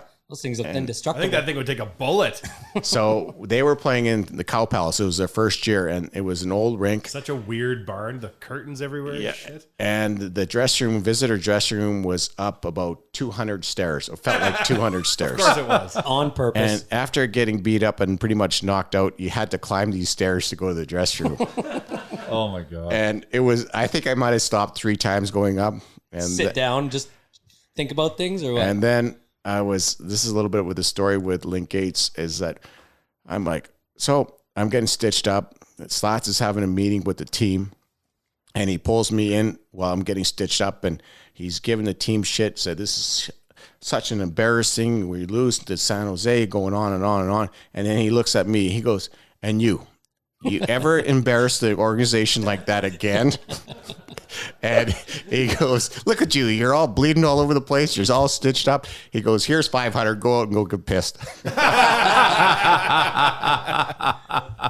The Cow Palace is fucked up. Like, you walk around in it, and it's like there's signs. They're like, this is designed for agricultural fairs in San Jose, and we built an entire arena for it. Oh, and the Sharks played here for a while. It's just like a little tiny footnote in between, like a photo of Elvis having a concert, and then there's a photo of like a shark, and then there's that. It's insane. Still on the topic, like I love hockey fighting, and this is why hockeyfights.com is part of the Nation Network. Because still, I love that. I love the old school way of hockey. First of all, out of the team you fought against the most was the Calgary Flames. So as an Oilers fan, that means the world to me. But thank you. Was there someone like, you play a lot of guys, and you actually you have a lot of respect for a lot of guys, but like, who did you couldn't wait to play because you're gonna fight, because you want to fight this guy? Like, did you have that guy in your career that you always couldn't wait to try to beat the snot out of him? Because I see you fought in there's a lot of recurring characters on your fight tapes. But well, when you don't win too many, so you're not too eager to fight him again. But but I think with Calgary, I always thought it was probably Rob Ramage that I fought a lot, and it just seemed like we ended up being pretty good friends. And I see him on the road once in a while, but it was one of those, he was a stay-home defenseman, played hard every night, good leader, and we always found a way to, get in a little bit of a tussle now and then. But it's one of those things, like you move on and you go to the next game, and, and you have your 3 tough guys or 4 tough guys, and they're looking down the list of the penalty minutes, and they're like, okay, this guy out, I'm going to go after this guy. And I think of, I was friends with Brad May after he played in Buffalo, and he tells me the story that there was him, Barnaby, and May, the 3, and Razor, right? And they would argue who they were going to fight that night. And that's not even right. Like, you think of it, I had never looked at the penalty minutes and who I was going to fight. These guys were arguing who they were going to fight with at that time. And I thought it was just crazy that they talked about that. Are you looking forward to a time when the Battle of Alberta kind of gets some of the teeth that it used to have? There was a period where it kind of, tapered off a little bit. But do the Oilers and Flames need a playoff series against each other to get that back? Well, I think it doesn't matter if it's going to be football or hockey. There's always going to be that rivalry with Edmonton and Calgary. And, we have the best player in the world. Edmonton has the best player in the world. And you know what? And Calgary has, some good players. There's no question. Like, you look at Monahan, Goudreau, they got the best defenseman in the league this year. And he had a bounce-back season. And going back to him, Giordano, he was my favorite player when I was coaching. I just thought he brought everything every night. And for an ex-Oiler to say it about a Calgary player, I just thought he battled hard, he worked hard, he led by example, and he was a really good leader. And, he put that team together, and everybody followed him. But I think that, the Oilers will find a way, hopefully soon with Dave Tippett coaching them, that they can make the playoffs, and that could be a huge rivalry again. And I'm sure that the players really get up for the games. There's no question about it. But you're not going to see what you've seen back in the 80s and 90s. There's no question, because the players now are more skilled. There isn't that more physical opponent that it was back then. And, you're going to see more of a fast game, hard checking, and you're going to see a lot more goals. You talked about coaching and Ron Lowe and what he meant to you. I'm curious about what the transition was like for you, going from a player to now being a coach. Do you kind of look back at some of the coaches that you had and try to carry pieces forward with you, or did you try to approach it with your own style? No, you're exactly right. I was lucky. It's hard to get back in the game after you're done playing. Everybody says when you're done playing, I'm going to stay in the game. I'm going to, whatever. It doesn't happen that easy. And so I was very fortunate when I retired. I got to coach right away with Jeff Ward. I was with the Roadrunners here in Edmonton when the lockout was, so we had an AHL team here, and he was great. He was a teacher at one time, and then he ended up becoming a great coach, and now he's in Calgary. But he taught me, you think you're a player that you know everything about the game, but you don't. As a coach, you have to learn everybody's job. You have to know everything about the penalty kill. You have to know everything about the power play system-wise, and then you need to know your players. As a player, you honestly just concentrate on your own play. There's no question about that. And you go on from there. But there's a huge thing in the coaching. When you become a coach, there's a huge learning curve. And I was lucky that I came in with Jeff Ward that taught me that. And I look at the coaches now that I'm a head coach. I look at head coaches that I had in the past, and I take a little bit of what they taught me, or some of them a lot. and some maybe not so much. But I feel like if you didn't have those experiences, you know, you're not going to be able to do as good a job as you're going to do. So you've got all these different types of players on the team. You've got obviously a guy that, like, how do you decide how you're going to deal with each one individually? You know, do you just kind of take each player individually and think about it, or do you have you got the leader, he doesn't need to be told how to act, or do you make a point of teaching him in front of everybody so the other guys see it? Like, how do you decide how you do that? You know what? I'm just going to talk about my experience last year in Tri-Cities. Yeah. I had a great leader, Nolan Remco, and he's a Northern Alberta boy. And I never had to tell him anything. He just knew what we wanted, and he did it. And you know what? He had a great WHL career. He's going to go to Calgary, go to university now. But to me, he's the ultimate leader. He was, you know, he would do whatever he took to win. It didn't matter. But to him, he made my job a lot easier when you have people like that. But the same thing, you know what? We want all these kids to develop. There's so much more for them to develop coming in. Because you know what? If you draft a kid, he plays in the Dub or he plays in the O, then he goes to the American League. There's still more development. And you look at the Oilers, they got Jones and Bear and the guys that are down there. Well, they're down there developing. And they're going to play in the NHL one day, we all hope, because they're good prospects. But it's all about development down there. And Jay Woodcroft is doing a great job with these kids, of developing these kids. He's got Dave Manson down there with him, and with a lot of experience as a defenseman. So with these young kids, you know, they're given the tools and the keys to develop. And with junior hockey, you know, you're dealing sometimes with 15-year-olds, 16-year-olds. So on our team last year, we had 4 16-year-olds. So, you know, they don't even... How do you manage a 16-year-old as you? Are you like, listen, motherfucker, I would do No. 400 pull-ups before you even got out of bed? Like, how do you can't deal with a trillennial almost? There's no yelling anymore at players or barking at them. You can't. And I've guys told me that before I went there, that the players have changed a lot. And I just ended up being just myself. And if I felt like I needed to talk to them on the side, I'd bring them into the dressing room instead of embarrassing them in front of the guys. Because at 16, you can crumble. You can crumble, and you know the first person they're going to call is their mom, or their dad, or their agents. Their agents, you little shit. And but we're lucky that we had no problems with our guys, and it's due to our leadership, which you talked about it before. Is that we had good leadership, and they kept everybody intact, and we didn't have many issues last year. So I have 2 questions, Chalmers. Do you mind? Do you mind if I ask Kelly Buchberger 2 questions? Yeah, absolutely. Okay. Kelly, do you mind? Yeah, no. Second, I have a feeling Chalmers has the answer to the question. Well, that's why I asked the boss of the You know what? Let me take it from here. What do you need to know?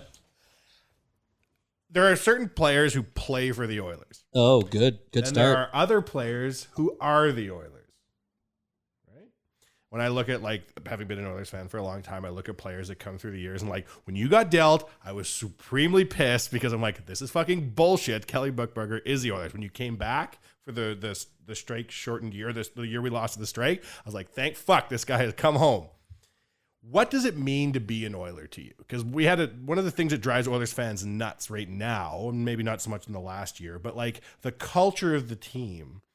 I don't think that, like, you hear stories about back in the day, like if you stepped on the Oilers logo on the dressing room floor, you'd have the shit kicked out of you. And now it's like stuck to the roof, so no one steps on the logo anymore. But like, what does it mean to be an Oiler to you?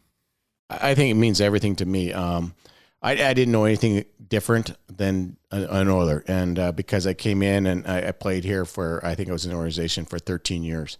And the Oilers meant everything to me. And being part of it and the success we had and the friendships you make throughout your career, I still talk to 1 or 2 players that I played with back in the 80s, still almost once a day. I talk to Mark Lamb every day. I talk to Mac T probably every second day. And so you have these relationships with players and you never forget it. And Mark had a short career with the Oilers, but he still considers himself an Oiler. And he moved on to different organizations, but he still, Oilers is his team. And with me, I think we're all very loyal to the Oilers. I think that, you know, I'd love to come back and coach the Oilers at one time, but, you know, I had my chance here with I think I went through 5 coaches. I think maybe more. I have no idea. You were the only one that stuck around for a bit there. Don't worry, we'll get stable and you can come back. We're working on that. And it's one of those things that, my goal is always to come back here. I live here, and I would love to coach the Oilers at one day, but I'm not ready for it yet. I'm let's go spend my time and coach the kids and move to different directions. But my goal probably is, there's no question, is that I'd like to coach the Oilers one day. If you're sitting down with a kid, let's say theoretical situation, and you're like, you just got drafted by the Oilers. You've arrived from Northern Europe. You're from Russia. You're Yakupov. You're from the middle of fucking nowhere. You may not even have heard about the Oilers except for the 80s Oilers. Like, how would you explain to them, like, this is what it means to come to Edmonton, where you're not on page 5 of the sports page, you're on page 1. People are going to lip you off in a 7-Eleven for not shooting more than the power play. Like, how would you explain to somebody and, like, impart that this is what it means to be an Oiler? Well, I ran the player development for the Oilers for a few years, and I dealt with a lot of the kids, and we can never forget about the past, because it built Edmonton what it is, and with the great players that we had throughout those years is unreal and unheard of that you're ever going to probably see that again. But it's a new culture with the team. Having Connor where he is in his career, we need to move on with this team and try and build this team. And you're right. You can't go to 7-Eleven without buying a Slurpee without someone taking a picture with you, because they love their Oilers here. People love their Oilers. What you do matters when you're in Edmonton. Exactly. And you know what? Listen, if you're a bad person and you play for the Oilers, you're probably not going to play for them very long, because this is a small community. Everybody knows who you are. So if you're not giving to the community and you're not treating people with a lot of respect in the community, you're probably not going to last, and it's going to get out there that you don't belong in this area. And I always tell the players that, listen, I want you to treat everybody how you want to be treated. That's all I want you to do. So that means your fellow teammates, your coaches, and the community. And they look at me when I said community. I said, yeah, because this is a small community. They live and breathe blue and orange. They do 100%. They do. And we probably have the best fans in the league. And I've said this before earlier, and we do, because they're loyal and they know who the players are. They know them. And you can go, like, I played in LA for a while, and I lived in Manhattan Beach, and I walked down the street, Strand. No one knew who I was, which was great. But some guys love that, though, right? Yeah, they're like, this is amazing. I like the anonymity and the massive. I mean, you miss it once in a while, I'm sure. But you come to Edmonton, and you can't, like, I like to go to a couple dive bars and go in there and hang out. Gas pump? No, I won't. Shut down, Chalmers. What do you fucking know about that? I won't mention. Don't make Kelly Buchberger tell his secret hideout. Shit. Oh, this is a shout out to Franco's Pizza. Great pizza, by the way. Oh, yeah, not bad. We were just there the other day. Great pizza. VLTs are loose, too. I love people watching there at Franco's. Do people still come up to you? Like, people come to you everywhere still and talk to you. Hi, Kelly Buchberger. How are you doing, right? I sit in the dive bar there and have a pizza or a lasagna on Thursday is $9. What a deal.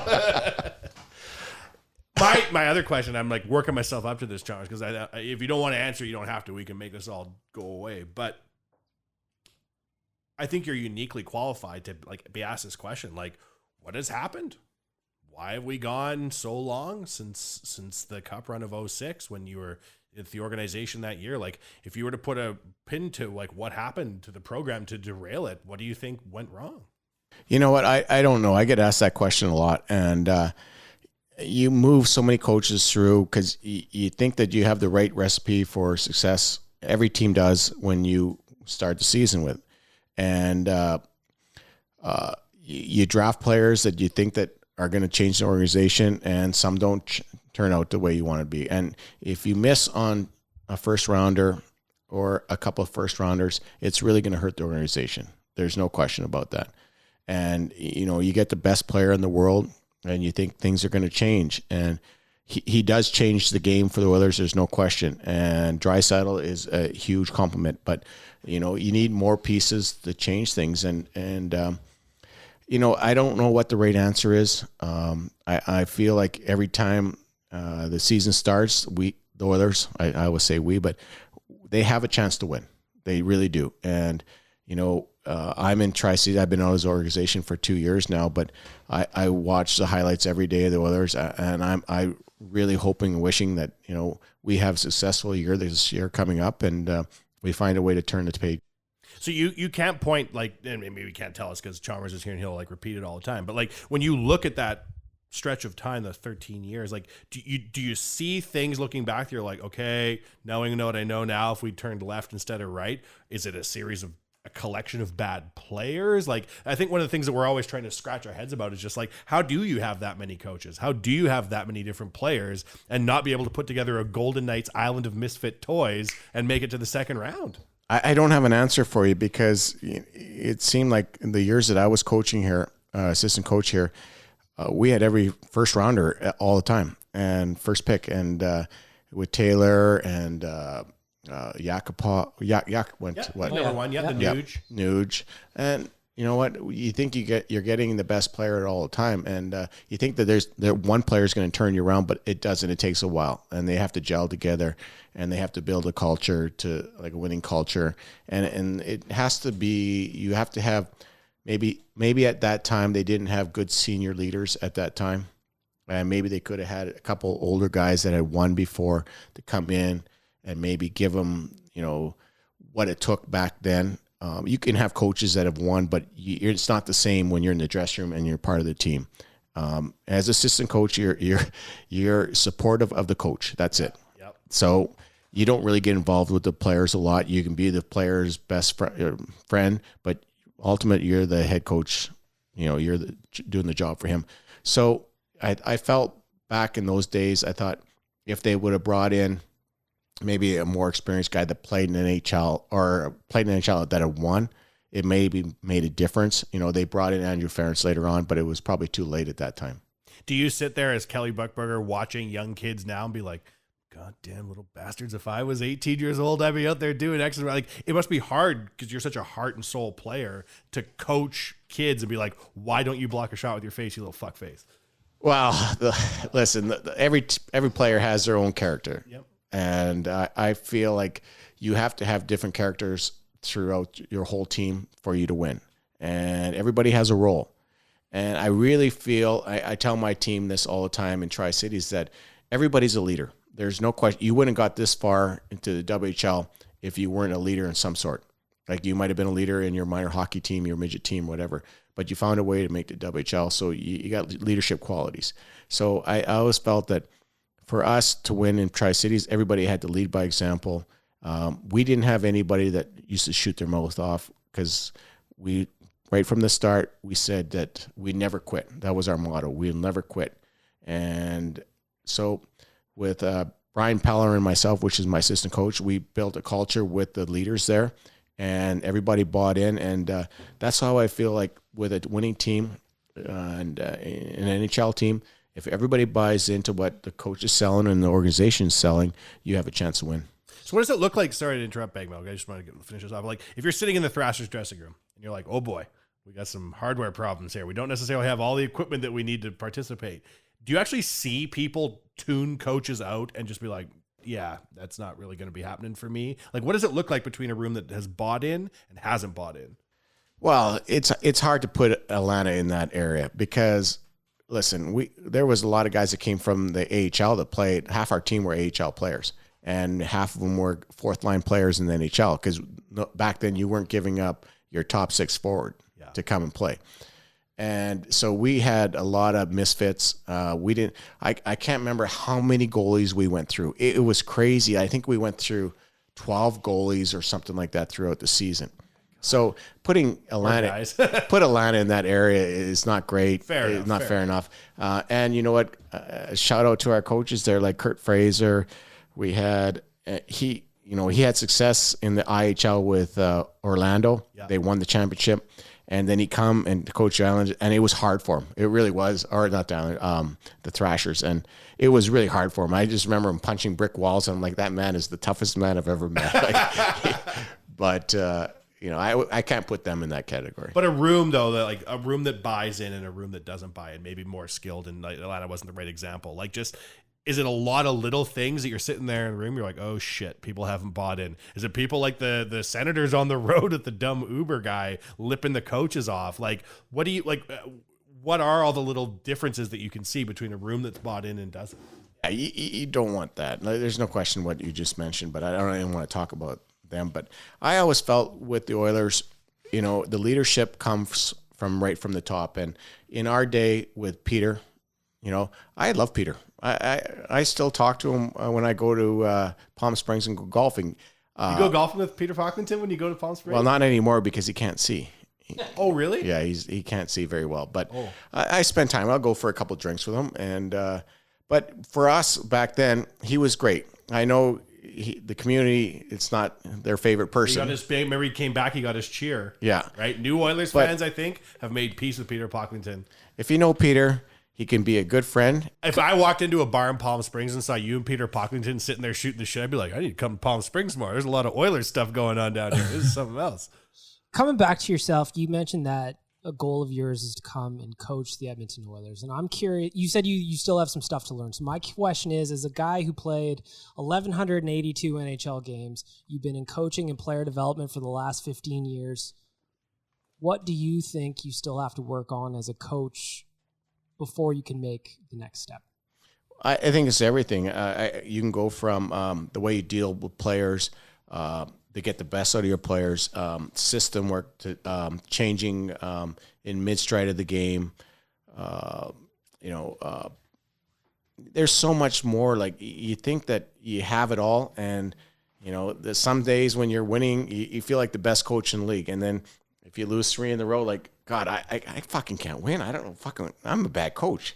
But so it can be confidence too. It really is, and I feel like, you know, I have a chance at one time to coach in the NHL as a head coach, but I'm no rush right now. I feel young. I'm only 52. I know there's been a lot of coaches younger, but I feel I'm young. I feel like I can adapt to the players, and I just got to make sure that my whole all-around game as a coach has to be there before I get the chance, because I don't want to be a one and done. I want to have success when I get there. Was it weird coaching with Dougie Waite last year? Were you like, God damn, Doug Waite's a head coach of the NHL? I love him. I lived with him. Yeah. Well, it's been weird to like come back years later after being playing together and be like, guess what, Doug? We're in charge. You know what? Unfortunate things didn't work out there in Long Island. Yeah. Dougie is just an unreal person. Dougie lived with us at our house for a couple of years. It was funny, that quick story about Dougie is that Dougie got traded to the Oilers for Estetikinen, and he got traded in the afternoon in New York during the game day. And so they just changed shopping carts, and Dougie didn't know anybody. So later on, Dougie goes, I said, Dougie, you come and live with us at our house in Edmonton. And we had 2 young kids back then. And so Dougie stayed with us. And then after the season, come back for training camp, Dougie goes, hey, Bucky, you mind if I shack in for a while get ready for the season and I'll find a place? I said, yeah, no problem. So 2 years later, Dougie moved out. You bastard, you're making millions of dollars living in my house. Yeah. And so then you go back and you meet up again in Long Island. It was just like, hey, we're getting the band back together. Here we go. It must have been a good time. It was. You know what? We thought we had the right pieces. There's no question. We got off to a good start. We really did. And then we crumbled. We really did. And, it's all blame to the coaches. We feel like we thought we were doing the right thing. At times we were pressured to do other things that we didn't want to do, that we had to do, and we should have stuck to our guns. Chalmers, you just came back in the room from a quick mid-interview pee, which I respect. We've been going marathon segments. We got to shut her down. I've got to ask a question. Do you watch Big Brother? No. Yeah, no, that's another. And this is just more so like, because like people on the outside of the game, like fans, just love to hear the stories. Is there any like funny prank stories or any kind of stories like that might be so crazy that not naming names that maybe you can share with us? Maybe just one, maybe perhaps. I'll tell you a Dougie Waite story since we just talked about Dougie. So Dougie was living with us, and I had a truck, and so Dougie's out, and I had the wife and 2 kids, and Dougie's going out all the time, and not that I didn't join him, but the one night he goes, Bucky, I'm heading out. I said, well, yeah, go ahead, take my truck. I don't care. So I go downstairs. I go to wake Dougie up to go to practice because he's not up yet. And I'm like, okay, Dougie's not home. Oh, truck's not home. So I probably hung out with Freddie Brathwaite and the boys and Arnie and fell asleep. So I get to the rink and I look at Dougie's not there yet. Finally, he comes in and he's like Kramer walking through the dressing room. He's all over the place. And he looks at me and he goes, Bucky, someone stole your truck. I go, what? He goes, someone stole your truck. I couldn't find it. He goes, I come out of Malibu. What's it called? Malibu? What was it? Oh, Club Malibu? Club Malibu. Yeah. He said, I come out of Club Malibu, going to jump in your truck, and it's gone. I said, really? I go, were you loaded? He goes, oh, I'm hammered. Just smashed. I go, well, you can't be driving. He goes, yeah, but I didn't drive it. I was stolen. It's gone.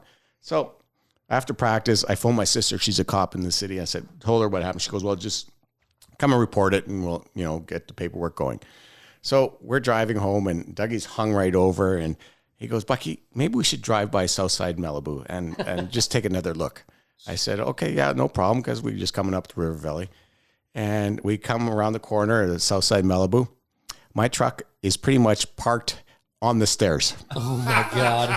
And I go, Dougie, that's my truck right there. He goes, Bucky, I didn't see that truck there. Club Malibu, the morgue was so good back in those days. Well, that was the downtown. There's like 9 Club Malibu. Which one was the south side one? University Malibu. Yeah. You were probably too young. Yeah, where the pizza place is right outside. Steel Wheels. Sort of. Yeah. I'm too young. You're too young. The Armory, Chalmers. Became the Armory. Oh, okay. Yeah, there we go. He's got to tell Chalmers at bar from 10 years later. He knows exactly what it is. I think we got to wrap this up. Yeah, that was fantastic. fantastic. Been twirling his finger in the air, but Buchberger overrules Rem Chuck anywhere Absolutely. I live. But to close, I think it's a fun show, right? Oilers Nation's fun because it's just like normal guys who made a website, and we don't think that we're cool or anything like that. But like we kind of think of ourselves like talking on behalf of fans, right? So I think it'd be like remiss, like thank you for everything that you did as an Oiler, right? Like you gave us some of the best memories of our modern lives. And like, as a guy who had 26 to 37 ripped away from his drinking years, you gave me my like 17 to 25 memories. I'm still running on the goal you scored in OT, man.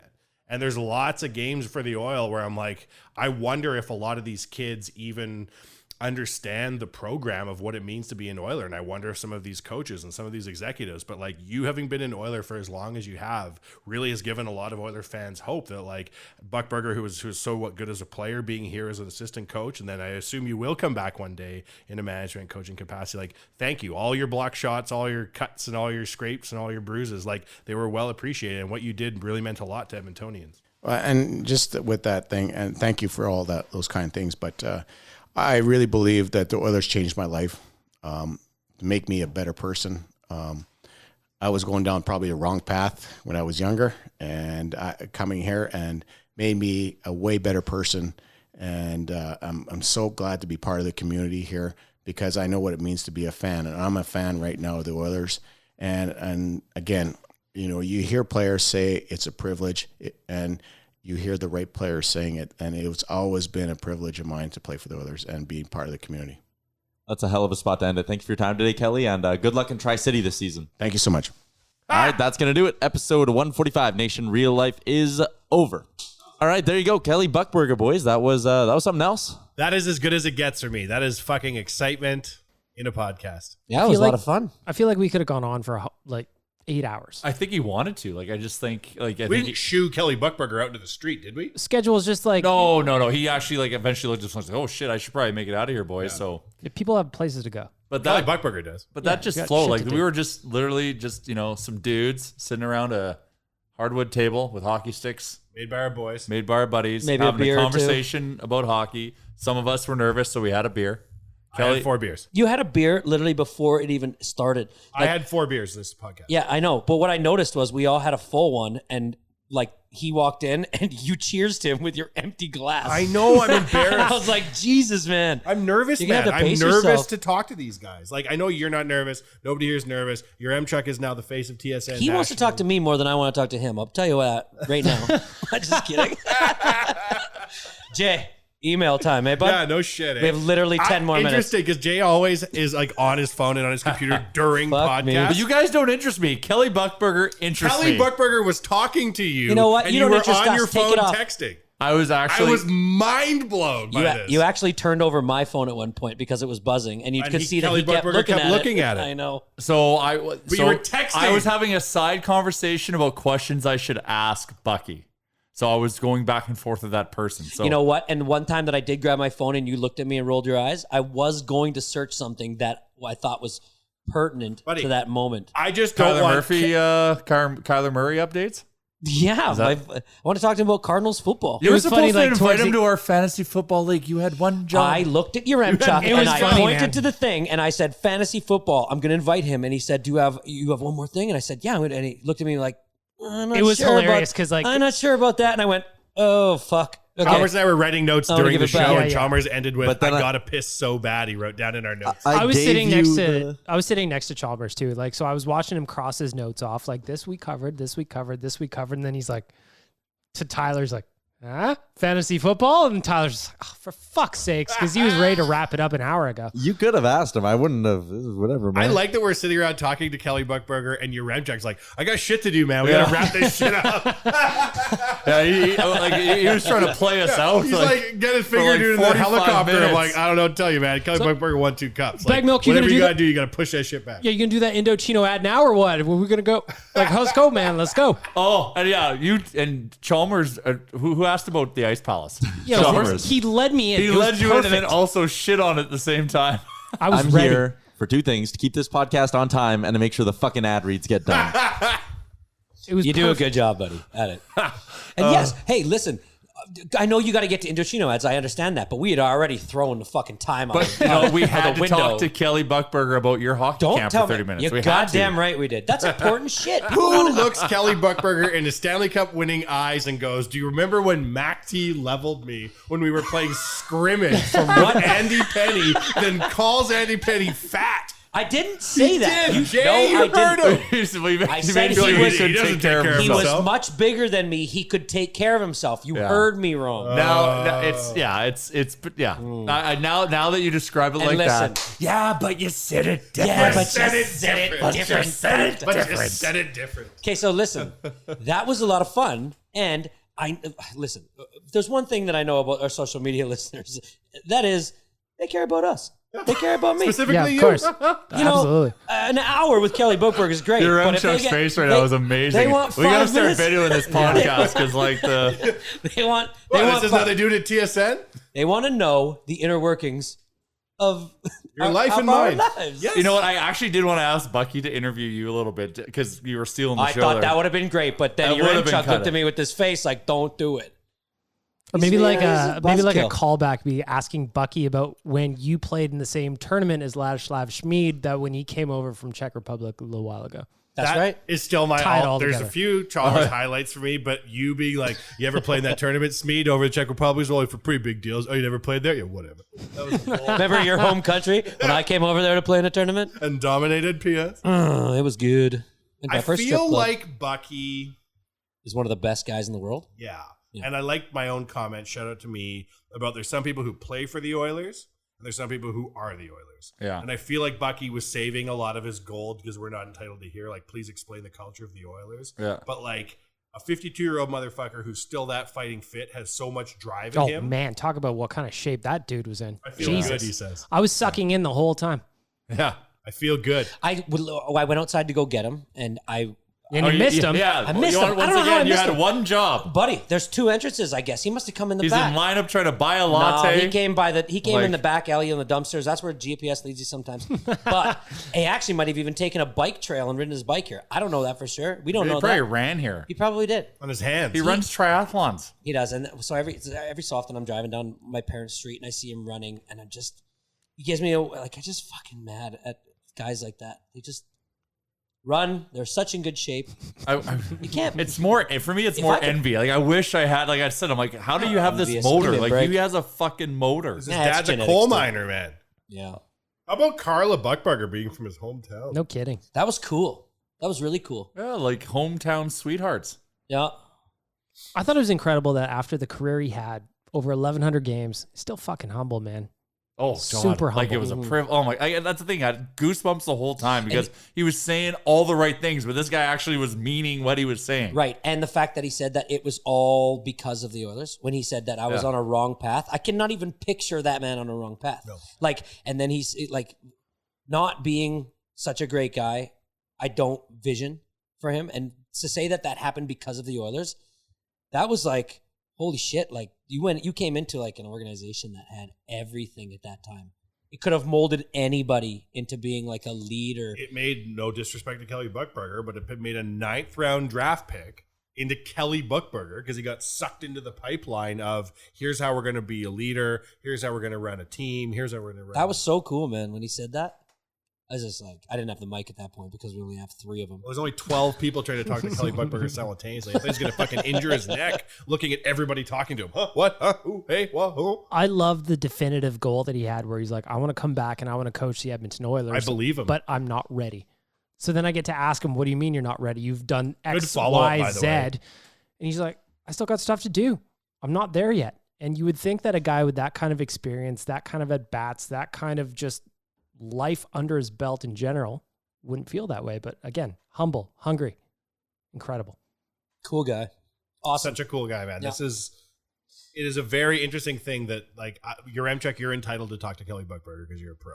The rest of us are not. And to sit around with the boys and shoot the shit with a guy like that, like, this is some good fucking fun. It's days like today that just kind of like, it's like the surreal moments of like what the nation is like. Yeah, you know, man. like it's just like How the hell are we entitled to talk to Kelly I'm Buchberger? just like, I know, it's how so, the hell you know, did that just you fucking say that happen? you were nervous. Like, I was nervous. So nervous. Yeah, Yeah, but 100%. I was like, sweating for the first little bit. I was like, Sweating the entire time. shit. Like I was I thinking see about him- every word that came out of my mouth. I shouldn't have been nervous, but I still was. I just wanted to like be as good at something as he is at like most things. You know what I mean? He's an inspirational dude. Yeah, man. Yeah. He's good. You can see, like, it's interesting hearing him talk, like, about how cheaters, they can immediately identify a player who's a cheater and know he's not going to make it. Oh, I was like, oh, fuck. 'Cause we were in a He's league. looking right through us right now. Look at Joe. Cheaters never win. Joe. Cheaters never win. I'm like, But, like, am I you're- taking this? You're in a league where, like, players can't fake their way into the NHL and stay there. And as fans, we're like, that guy got coach shitty. Yessi Puljujärvi wants to leave on his Julian own. there with a sip of Ryan Coke on Mike. But when you think about a guy like Puljujärvi, and you think about if you cut corners, you're never going to stay in this league. Or you think about a guy like Yakupov, or you think about a variety of people who've come and gone throughout Kelly Buchberger's career, he could probably size a guy up within like 2 or 3 practices. Well, he talked about it. He talked about it doesn't matter where you get drafted. It's what happens after that. It's I just wanted, a number. I wanted so bad to ask him about what he thought about Yessi, but I knew just like there was a part of me that wouldn't think he would answer it because he is still a coach and like it's an active player and it's an active Oilers situation. He says we when he talks about the Oilers. Oh, yeah. There was just a part of me that knew that it wouldn't happen, but I just wanted to say to him like, what do you what do you make of this? You like how I had the balls to ask him what went wrong? Yeah, That's I did. a growing up moment for your old pal Wanya. I know. That was a good question. And I just, he's just a pro at kind of telling us that he didn't know, but I think he kind of knows, but I don't know if he knows, I wonder I think he knows. I wonder what the answer is, right? What went wrong? I don't think it's as simple as like, oh, Taylor Hall was a jerk. Well, I'll tell you what he it was talking is. on the It's he described what room he came into in 87. That's not the room we have right now. No, but Not the also room anybody no. has. But That's what the he's 87 Oilers dressing what he's room. talking about is the coaching staff that he was on, and we're all questioning that time when there was no leadership, right? And I was glad that he said something like, "I can't be in the room with these guys all the time. I'm not going to be that coach that's like a hanger on to the players, like trying to relive his past." They needed to have a player in the dressing room that was a leader, and it was the stepdad mentality. Like you can't be a stepdad to these. You gotta have a brother. You gotta have somebody next to you who's gonna do it. And so, like in a slight way, he was like, "We didn't have any leadership on the team, and the coaching staff we just couldn't do it because you don't want to be that type of coach." And we've been saying this now for what? When did the Oilers make the playoffs? 2017. Basically every day since then. Letting go of Matt Hendricks was one of the dumbest things we could do, How and about have him go out of was just like out of nowhere, bring that Unprompted. up unprompted, showing how important guys like that are, and that's what helps with culture because that's what sets the pace in practice, Yeah, and that's what gets you people knew how big trying of a harder. deal that was When he you said that. get, when I think as an organization, when you get arrogant, and I think arrogance is one of many teams' problems, Oilers included, and you're like, oh, fuck, we don't need no Matt Hendrickses. You know how many Connor McDavids we have? And you start taking players and putting them out to pasture because you undervalue them. That's one thing I wanted to ask. Like, there's a lot of shit I wanted to ask Kelly Buchberger off the record, and assuming he took a pill where he had to tell the truth. But, like, do the Oilers chronically undervalue good role players in the room? I think about Derek Roy. I think about him being nice to Yale Yakupov. Yep. I think about how we squandered the first pick overall because we put no infrastructure around. Now, yes, Nail Yakupov is slightly crazy, and also, yes, he is too. But, like, do we have the organization capable of taking players in like Derek Roy and pairing them up? I feel like you're asking a question that would take a whole, in a deep. I know what you're saying. I know it's hard, and I don't. If you climbed into Kelly Buchberger's brain and said, "Do the Oilers throw role players out on the ash heap of history too regularly?" and that's what's actually he'd say yes, 100%. You could tell in his answers. It was fun though. Most importantly, I think that people want to know that Kelly Buchberger did have an excellent tan. In case you were wondering, because he runs 15K a morning. Hell of a the bronze beating on the sun. guy. Yeah, great bronze. But no shirt too. But just a good Sasky boy, because did you catch it? He threw in the ice scenes. Oh, there was ice scenes left and right. I'm like, that's a Sasky boy. Yeah, he was. Yes, I loved it. He was. Say an ice scene. I don't know what an ice scene is. I seen that. Oh, I seen that yesterday. I seen that the other day. I was driving and I seen that. That's a Sasky That's a thing. Sasky thing. I should have asked him what he calls a hoodie because he would have said bunny hug. Yeah, bunny almost guaranteed. He was impressed with the sign. Oh yeah, he loved if it. you told me when I stole that sign that one day we'd be sitting 4 feet from Kelly Buchberger and I would point at it and he would go, that is the sign you stole from the Crush Cannon Moosejaw. I would not believe even looking up at Smitty's Moosejaw jersey up here on the wall, I saw him eyeing it. I love the story about Ron Lowe sitting Smitty in the playoffs. I forgot about that. Yeah, that's balls, man. That is balls. That is balls. Maybe we need to get up. Was he 16 in Moosejaw? Nope. What was 18, wasn't he? 7. He played 2 years, so I think he was 17, 18. He was 28. Who, Smitty or Bucky? Bucky. Oh, Bucky was. I think he was. 16. I think we need one of those 16. now. His jersey is, and we didn't get into it. Like his jersey is retired in Moosejaw. Fleury, right? So also, it's him, Keenan Fleury that are retired. I don't know if Fleury's is yet because there's like that weird. Oh yeah. We should get one of those Bucky Warriors jerseys because this Warrior Smith jersey is awesome. But yeah, we'll get a Warrior. You got some sticks right here. Yeah, we got an autographed Bucky stick to give away. And not only so it's gonna be a contest. Wanye bought us one stick to keep. Yes. And if you saw the preview of the podcast on any of the social media platforms that the US Nation Radio, or Wanye Gretz has, it is the stick literally that he used. When he signed the stick, he grabbed it, looked down at it, and said, "Oh my God, that's my curve." Was that accidental? That's your stick. Guess what, Kelly Buchberger? They're for sale at fucking Sport Check, and they're kid sticks now. The Sherwood 50-30 only had one curve. Right. What was the coffee? The 50-80 or something? Oh, yeah, something like that, yeah. Anyways, then we were like, we need 2 more. And so your Chuck went and got 2 Winwells, which are the perfect stick also because it was the same brand as helmet. Yeah. And so he signed all 3 of them. Yeah. We're going to keep the Sherwood, but I think one you guys we're giving away. Yeah. One we're going to put into a vault for giving away to charity or some shit. Yeah. One goes on the wall in the maybe one at the golf tournament. Could do. Like, that's pretty cool. I think going forward, and thank you, Ramchek, on the way in for picking up those sticks. Yeah. I cringe that we don't have a Smead stick, that we don't have a Davidson stick. Hey, we're new, man. We're getting better at this. Remember, we don't know what we're doing. We don't know what we're doing. Leadership. We're getting better every podcast. Leadership. Just like, I want to hear stories about players living at the Forum Inn. Yeah, because oh my God, I heard the one story about how Peter Klima used to have giant. What are you waving at right now? Oh, you need more booze. Quiet. Hey, Milk, hit him with some fucking booze out of the fridge. It is not a Manic Monday for Chalmers. The Stolen Aya. All right. I hear stories about how Peter Klima used to live at the Forum Inn. Yeah. And he had 2 giant dogs that lived in his room that he just would let shit everywhere. And he lived there for an entire season. Wow. In the Forum Inn with 2 big ass dogs. Jesus. Kelly Buchberger talking about living at the Forum Inn. Who did he say he lived with?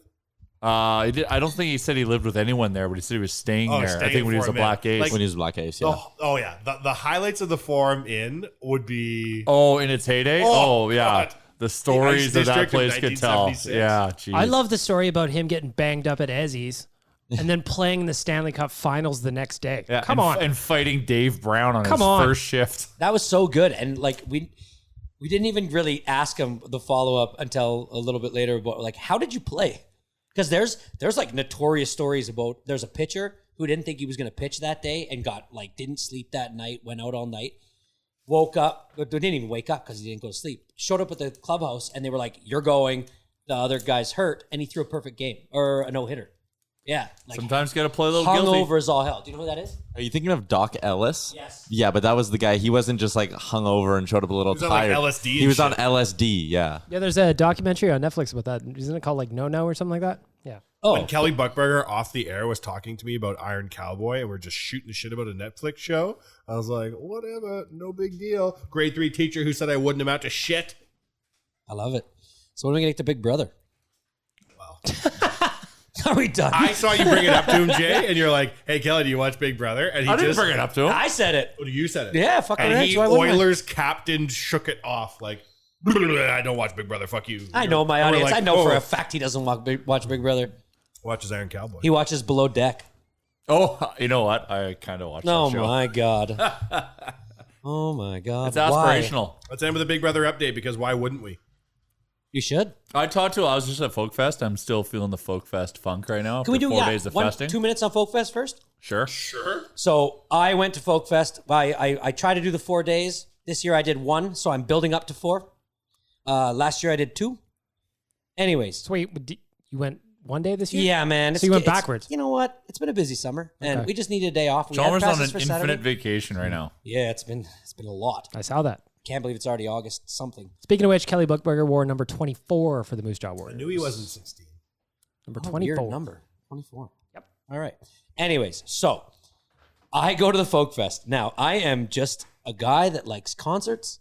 I don't do festivals very often. Squire does festivals. He loves festivals. But I know 2 different Squires. I know 2 different JRs.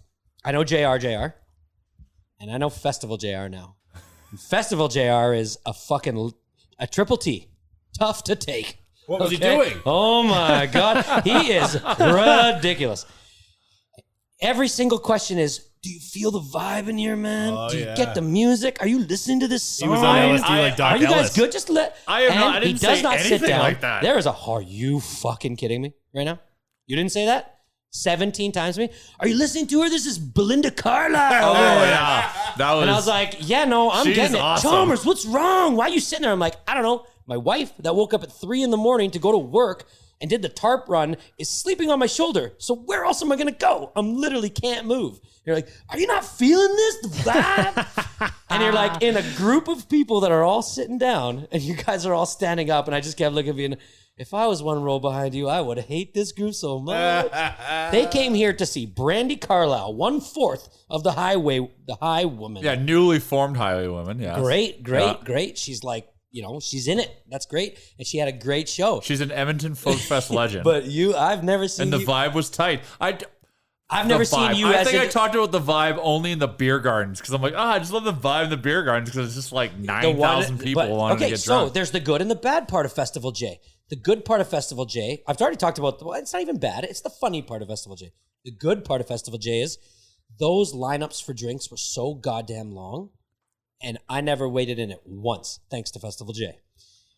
The What, do you have an angle? This is the trick. This is the trick. You walk through There's it. sometimes you, there's a you walk. hack. You walk through it perpendicular to the line, about a quarter of the way through the line, and every single time you stop to just kind of say hi to somebody, and then all of a sudden you can get to like a column, and that column plays shadow for you, and you all of a sudden you're there now, and you're now in the line, and nobody really notices because nobody's really caring, and it was great. It's a game. It is a game. It was fantastic.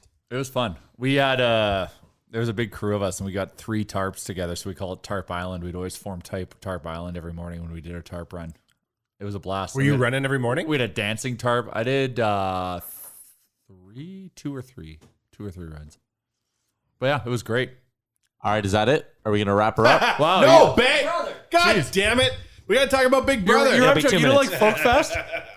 Your Remchick doesn't like anything except for Kelly Buchberger. Are you a single man? And quick shows. No, He needs no, to you're go not. home, man. Don't He you be needs to go saying? I home. saw your Great- photo. I saw your wedding photo booth. great I saw your place to go on a smile on your date. face. He's all You got hungover a from a great wedding place this to go on a weekend. date. Now, wrapped up with Mrs. Yaremchuk. Okay, quick Big Brother recap. Let's go. I was Okay. wrong with my prediction last week. I just want to get that out of the way. What was your I said that both Mickey and Jack would make it through the week. Yes. I was way wrong.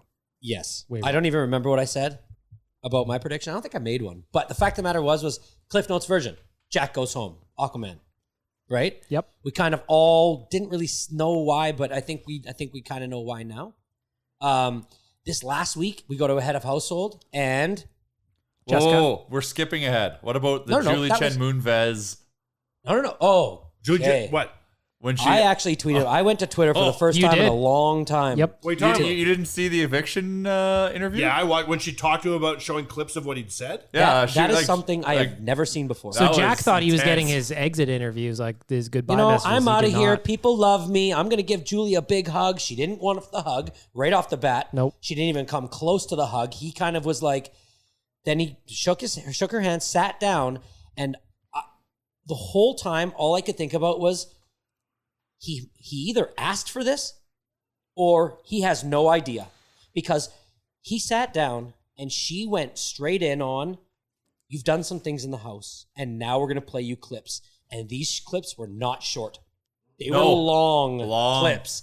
And they had a camera on him the whole time. And I was was just sitting there, amazing. I was going, this is fucking He unbelievable. was I was watching. He the did a good show. job, which makes me think he said, you know, because they get an idea of what's happening on the outside world. I believe the producers might say to, then why did Mickey make the comment about of what was going, like what the backlash that he'll was probably online? have to answer for it, or Yeah, that he's gonna have to answer for it. That he was being mean to women. So I watched the show After with Dark. a BB alumni. Yeah. And I asked similar questions. I say, why would you say things like this? And she said, when you're in the house, one of the things that you talk about nonstop, they never show, is what do you think people think about what we're doing? that's why Christy's so heartbroken about this last. So it builds up in your head, right? Mm-hmm. And so when they were saying like, oh my God, I can't believe they would vote us into America's field trip and blah, blah, blah, blah, blah. I was being told like, that's the kind of shit that would build up in your head because you have no information coming from the inside world. Yeah. That's one of the very few windows on the outside world that you have. It would blow up in your head. well, Bag Milk, what exactly is your take on the exit interview of Jack? I was surprised in the sense that when I watched it, all I could think of was, did he know this was coming? Because he seemed, what I felt. he That's seemed, that's what I thought too. he seemed too prepared for He totally those felt. kind of answers or questions, I should say. maybe I felt he's like a psychopath. maybe he could be just a straight sociopath. Maybe that's his very underwater well. way. Yeah, sorry, could be. sociopath. Yeah. He's speaking to the fish and all of them. They've been giving him signals. I was surprised by it. But then, so what I did was I did the super nerdy shit and I dove into the subreddit, the Big Brother subreddit after, and all the people that watched the live feeds, they were like, listen, CBS let him off way easy.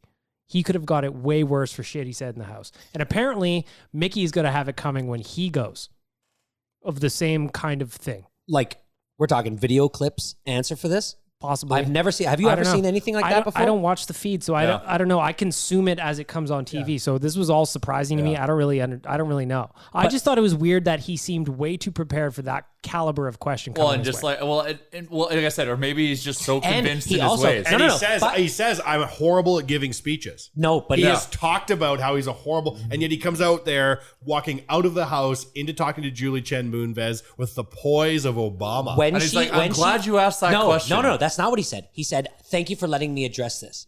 When she asked the question about the rice pudding, he said, "Thank you for allowing me to address this." Why would he say that? Like, did he? Yeah, There's that- nobody that's that seemed composed that isn't like. preconditioned, yeah. Chalmers, side- I'm going to tell you a little secret. What? Big Brother isn't as on the fly as you'd think it is. What I thought happened was that he came out of the house, Yeah. went down, because the Canadian one, there's space between when you walk out of the house Yeah. and when you walk on stage. There's like a walkway you go through. They're like, ha ha ha, good for you. You did a good job. Right, Don't right. freak out. Don't piss your pants. You can see when he walks out, hands in the background waving, and he comes straight out on stage with Julie Chen Moonves. So they would have had to prep him in advance. You would have had to That's know what I in think. The advance. he was diary going room. to go. I think they spend a lot more time in the diary room than any of us understand. The Oh, yeah. diary room doesn't give them like coaching tips and shit. The diary room, especially the American diary room, they're just trying to get you to say shit so they can sewer you in the show. Well, the show was pretty much uneventful. Other than that, Yes. Well, What do you mean no. uneventful. Then there was the what's that competition called? okay. The camp council, I the wanna field say- trip. field thing. Yeah, trip. field trip. Yeah. Christy, like Mickey, who is a piece of shit, I think we could all agree. The fact that like I don't agree. you don't. Do you know about Mickey in real life? No. I don't delve that deep. I watch it. I watch what the producers want me to see. Well, that's the thing. They've got me cheering for the underdog. That's Mickey a little bit, but I know that he's not a good person, so I'm really torn. Well, that's why the interesting thing about Big Brother is in that people like us watch it on TV when it's on. Yeah. But there's a whole other segment of fans that they are watching this shit 24/7. I'm a feeder. I love. I don't understand how if Christy, like 2 people are going to be voted as America's favorite, 1 is America's least favorite. What is Christy looking at the other 2 America's and go? favorite. It's just a field trip. No, but they I don't remember even on the commercials though. Like, how did they advertise that? They didn't make it seem it was going to be like as a punishment. vote. Like they made it seem like one goes on the block It and was one gets confusing. rewarded. So like, I thought it's like a quasi popular. I just thought they were going to get to go watch a movie that was coming out. I'm just Hobbs tired and of Shaw or Christie's something. crying. Oh yeah, Oh, she's too much. She's. I don't like her Watch- angle. She watch goes Tommy. around and tells everything to everyone, and then tries She's to gonna be go a home victim. this week. And then tries to, I think it'll flip, and then tries to be a victim to kind of get them on her side. I don't like how she tries to manipulate. She's doing too much. My boy Tommy, on the other hand, He's rolling. is rolling. Man, that is Can an, he ev- just that is an walk evil 5 punishment though. Can he walk 5 steps without giving a kick or Oh, a I jump love it. or a I love the sachet kick. or a pot of Everything beret? he does is a thing of Jesus. beauty. It's theater. He's so graceful. He's always on Broadway. Exactly, with grace, always. I just thought that he had an evil punishment. That rocket thing where he had to get up in the middle of the room and run from room to room. Oh, That shit That was is evil for the other harsh. people. The one time when he had the stink and they were all in the room, and it's like you can tell they're all done with this. Don't run around the room 8 times, buddy. You trying to that's piss why- everybody off? That's why he was the rocket guy. I also thought that the alien autopsy, I know that was the episode before, but that was pretty hilarious. Like, Mickey's such an unlikable prick. Yeah. The fact he had to keep running out and just getting alien guts all over him. Just getting It's blasted. also interesting How does such a sweet girl like Holly like him then if he's so unlikable? Flight to power, man. Girls want to be near powerful dudes. How you think Ava Braun got with Hitler? Flight to Say power. what? It's amazing to me. Well, you don't know who Ava Braun is? Yeah, no, I know. Flight to power. Yeah, good example. Well, Mickey not a good guy, man. I don't know what to tell you. He's not. So not, Mickey's Hitler? Well, He looks like a ventriloquist dummy at the very least. oh yeah. Got a really square jaw. Yeah. a very Looks square. tough. Well, I want him for the sake of the show to stay in the house. He's the dark hat. I need Doesn't I need need a I villain. need fucking entertainment, so it's good. But I'm really liking where Cliff's at right now. My boy Cliff is rolling. The Cliff Father. No, the Hog Father. A hog father. When he's sitting there listening to Jack's proposal. Yeah. Yes, I'm listening. Let's see how long Yeah. we can go before But he's a Uremchuk straight wants to shooter kill too. us. Like he's honest. He doesn't try to like. He's like, I'm just gonna do what I can, and I can't promise anything. And Jessica delivered like for a real non-player. Yeah. was a That swing. was one of the biggest non-player HOHs ever. she showed up. Like that was a good week for her for sure. For sure. Nicole's now officially like in floater land. Like you don't see her anymore. I thought her whole thing about being weirded out by like birds is like that's one thing. That but, was like, boring. That was like the craziest thing that happened about this challenge. That was dumb. that Nicole's scared of birds. But like it's a person and a bird thing. Like Yeah, I gotta go. Move I'm on. giving this to Uremchuk. He can Chalmers finish is it up. literally. I'm going. Uremchuk's This had to really go is the Chalmers for show. 45 minutes. Uremchuk is walking out live on a podcast because what? I got a dinner I gotta be at. Well, we know what this is a good because Remchuk has got to give He's some gotta takes go. to. Well, he's got to provide us some Big Brother takes too. No, True. I literally have been so busy with wedding shit. I haven't watched Do any you of the follow episodes your in the last Uremchuk? week. I follow him. He's in a goddamn photo Oh, booth shit, every you know 15 minutes smiling. yeah. You know what? What's your From year to Instagram year. handle? My Instagram is just it's ty89 YAR. You follow me, don't you? Can I just You really very have something to briefly know. talk about a spin-off I do. of Big Brother? Oh, Okay. yeah, you follow me. There It's you go. not close. Oh, you know what? I don't actually. Oh. Now I do. Spin-off of Big Brother, effectively given the amount of advertising it's had. BH 90210. Did anybody watch it? Oh, I watched like the No. last 10 minutes. So is the angle they took that they're playing themselves? It's great. trying to make a comeback of Beverly Hills. Is that Yes. the angle? Okay. So they're playing Oh. themselves as real life people, sort of.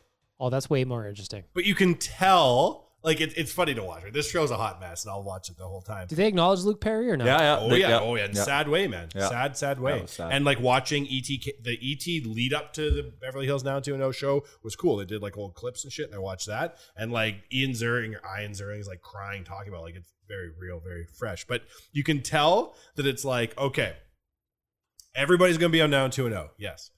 Everybody has to have one thing their character has fucked up in their life because they are hammering on Tori Spelling for being broke. Yeah. Like there's a Tori Spelling being broke joke, and they're in a private jet that what's his nuts, Brian Austin Green pays for, and then Ian Ziering says to her, like, how the hell could you be broke? Your dad is the executive producer of the show and had one of the largest houses in LA. And like you're listening to this, like this is fucking hilarious. So it's about them in real life coming together to do 90210. Yeah.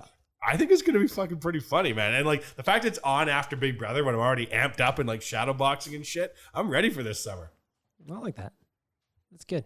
That's a good show. Tyler wants to go, and the fact that one of our 4 people in the podcast Chalmers just walked the fuck out, I think we wrap this up. He was Kelly ready to wrap Buchberger? up mid Kelly Buchberger. Now we're going into a 90210 breakdown. Oh, This podcast was a trip, to say the least.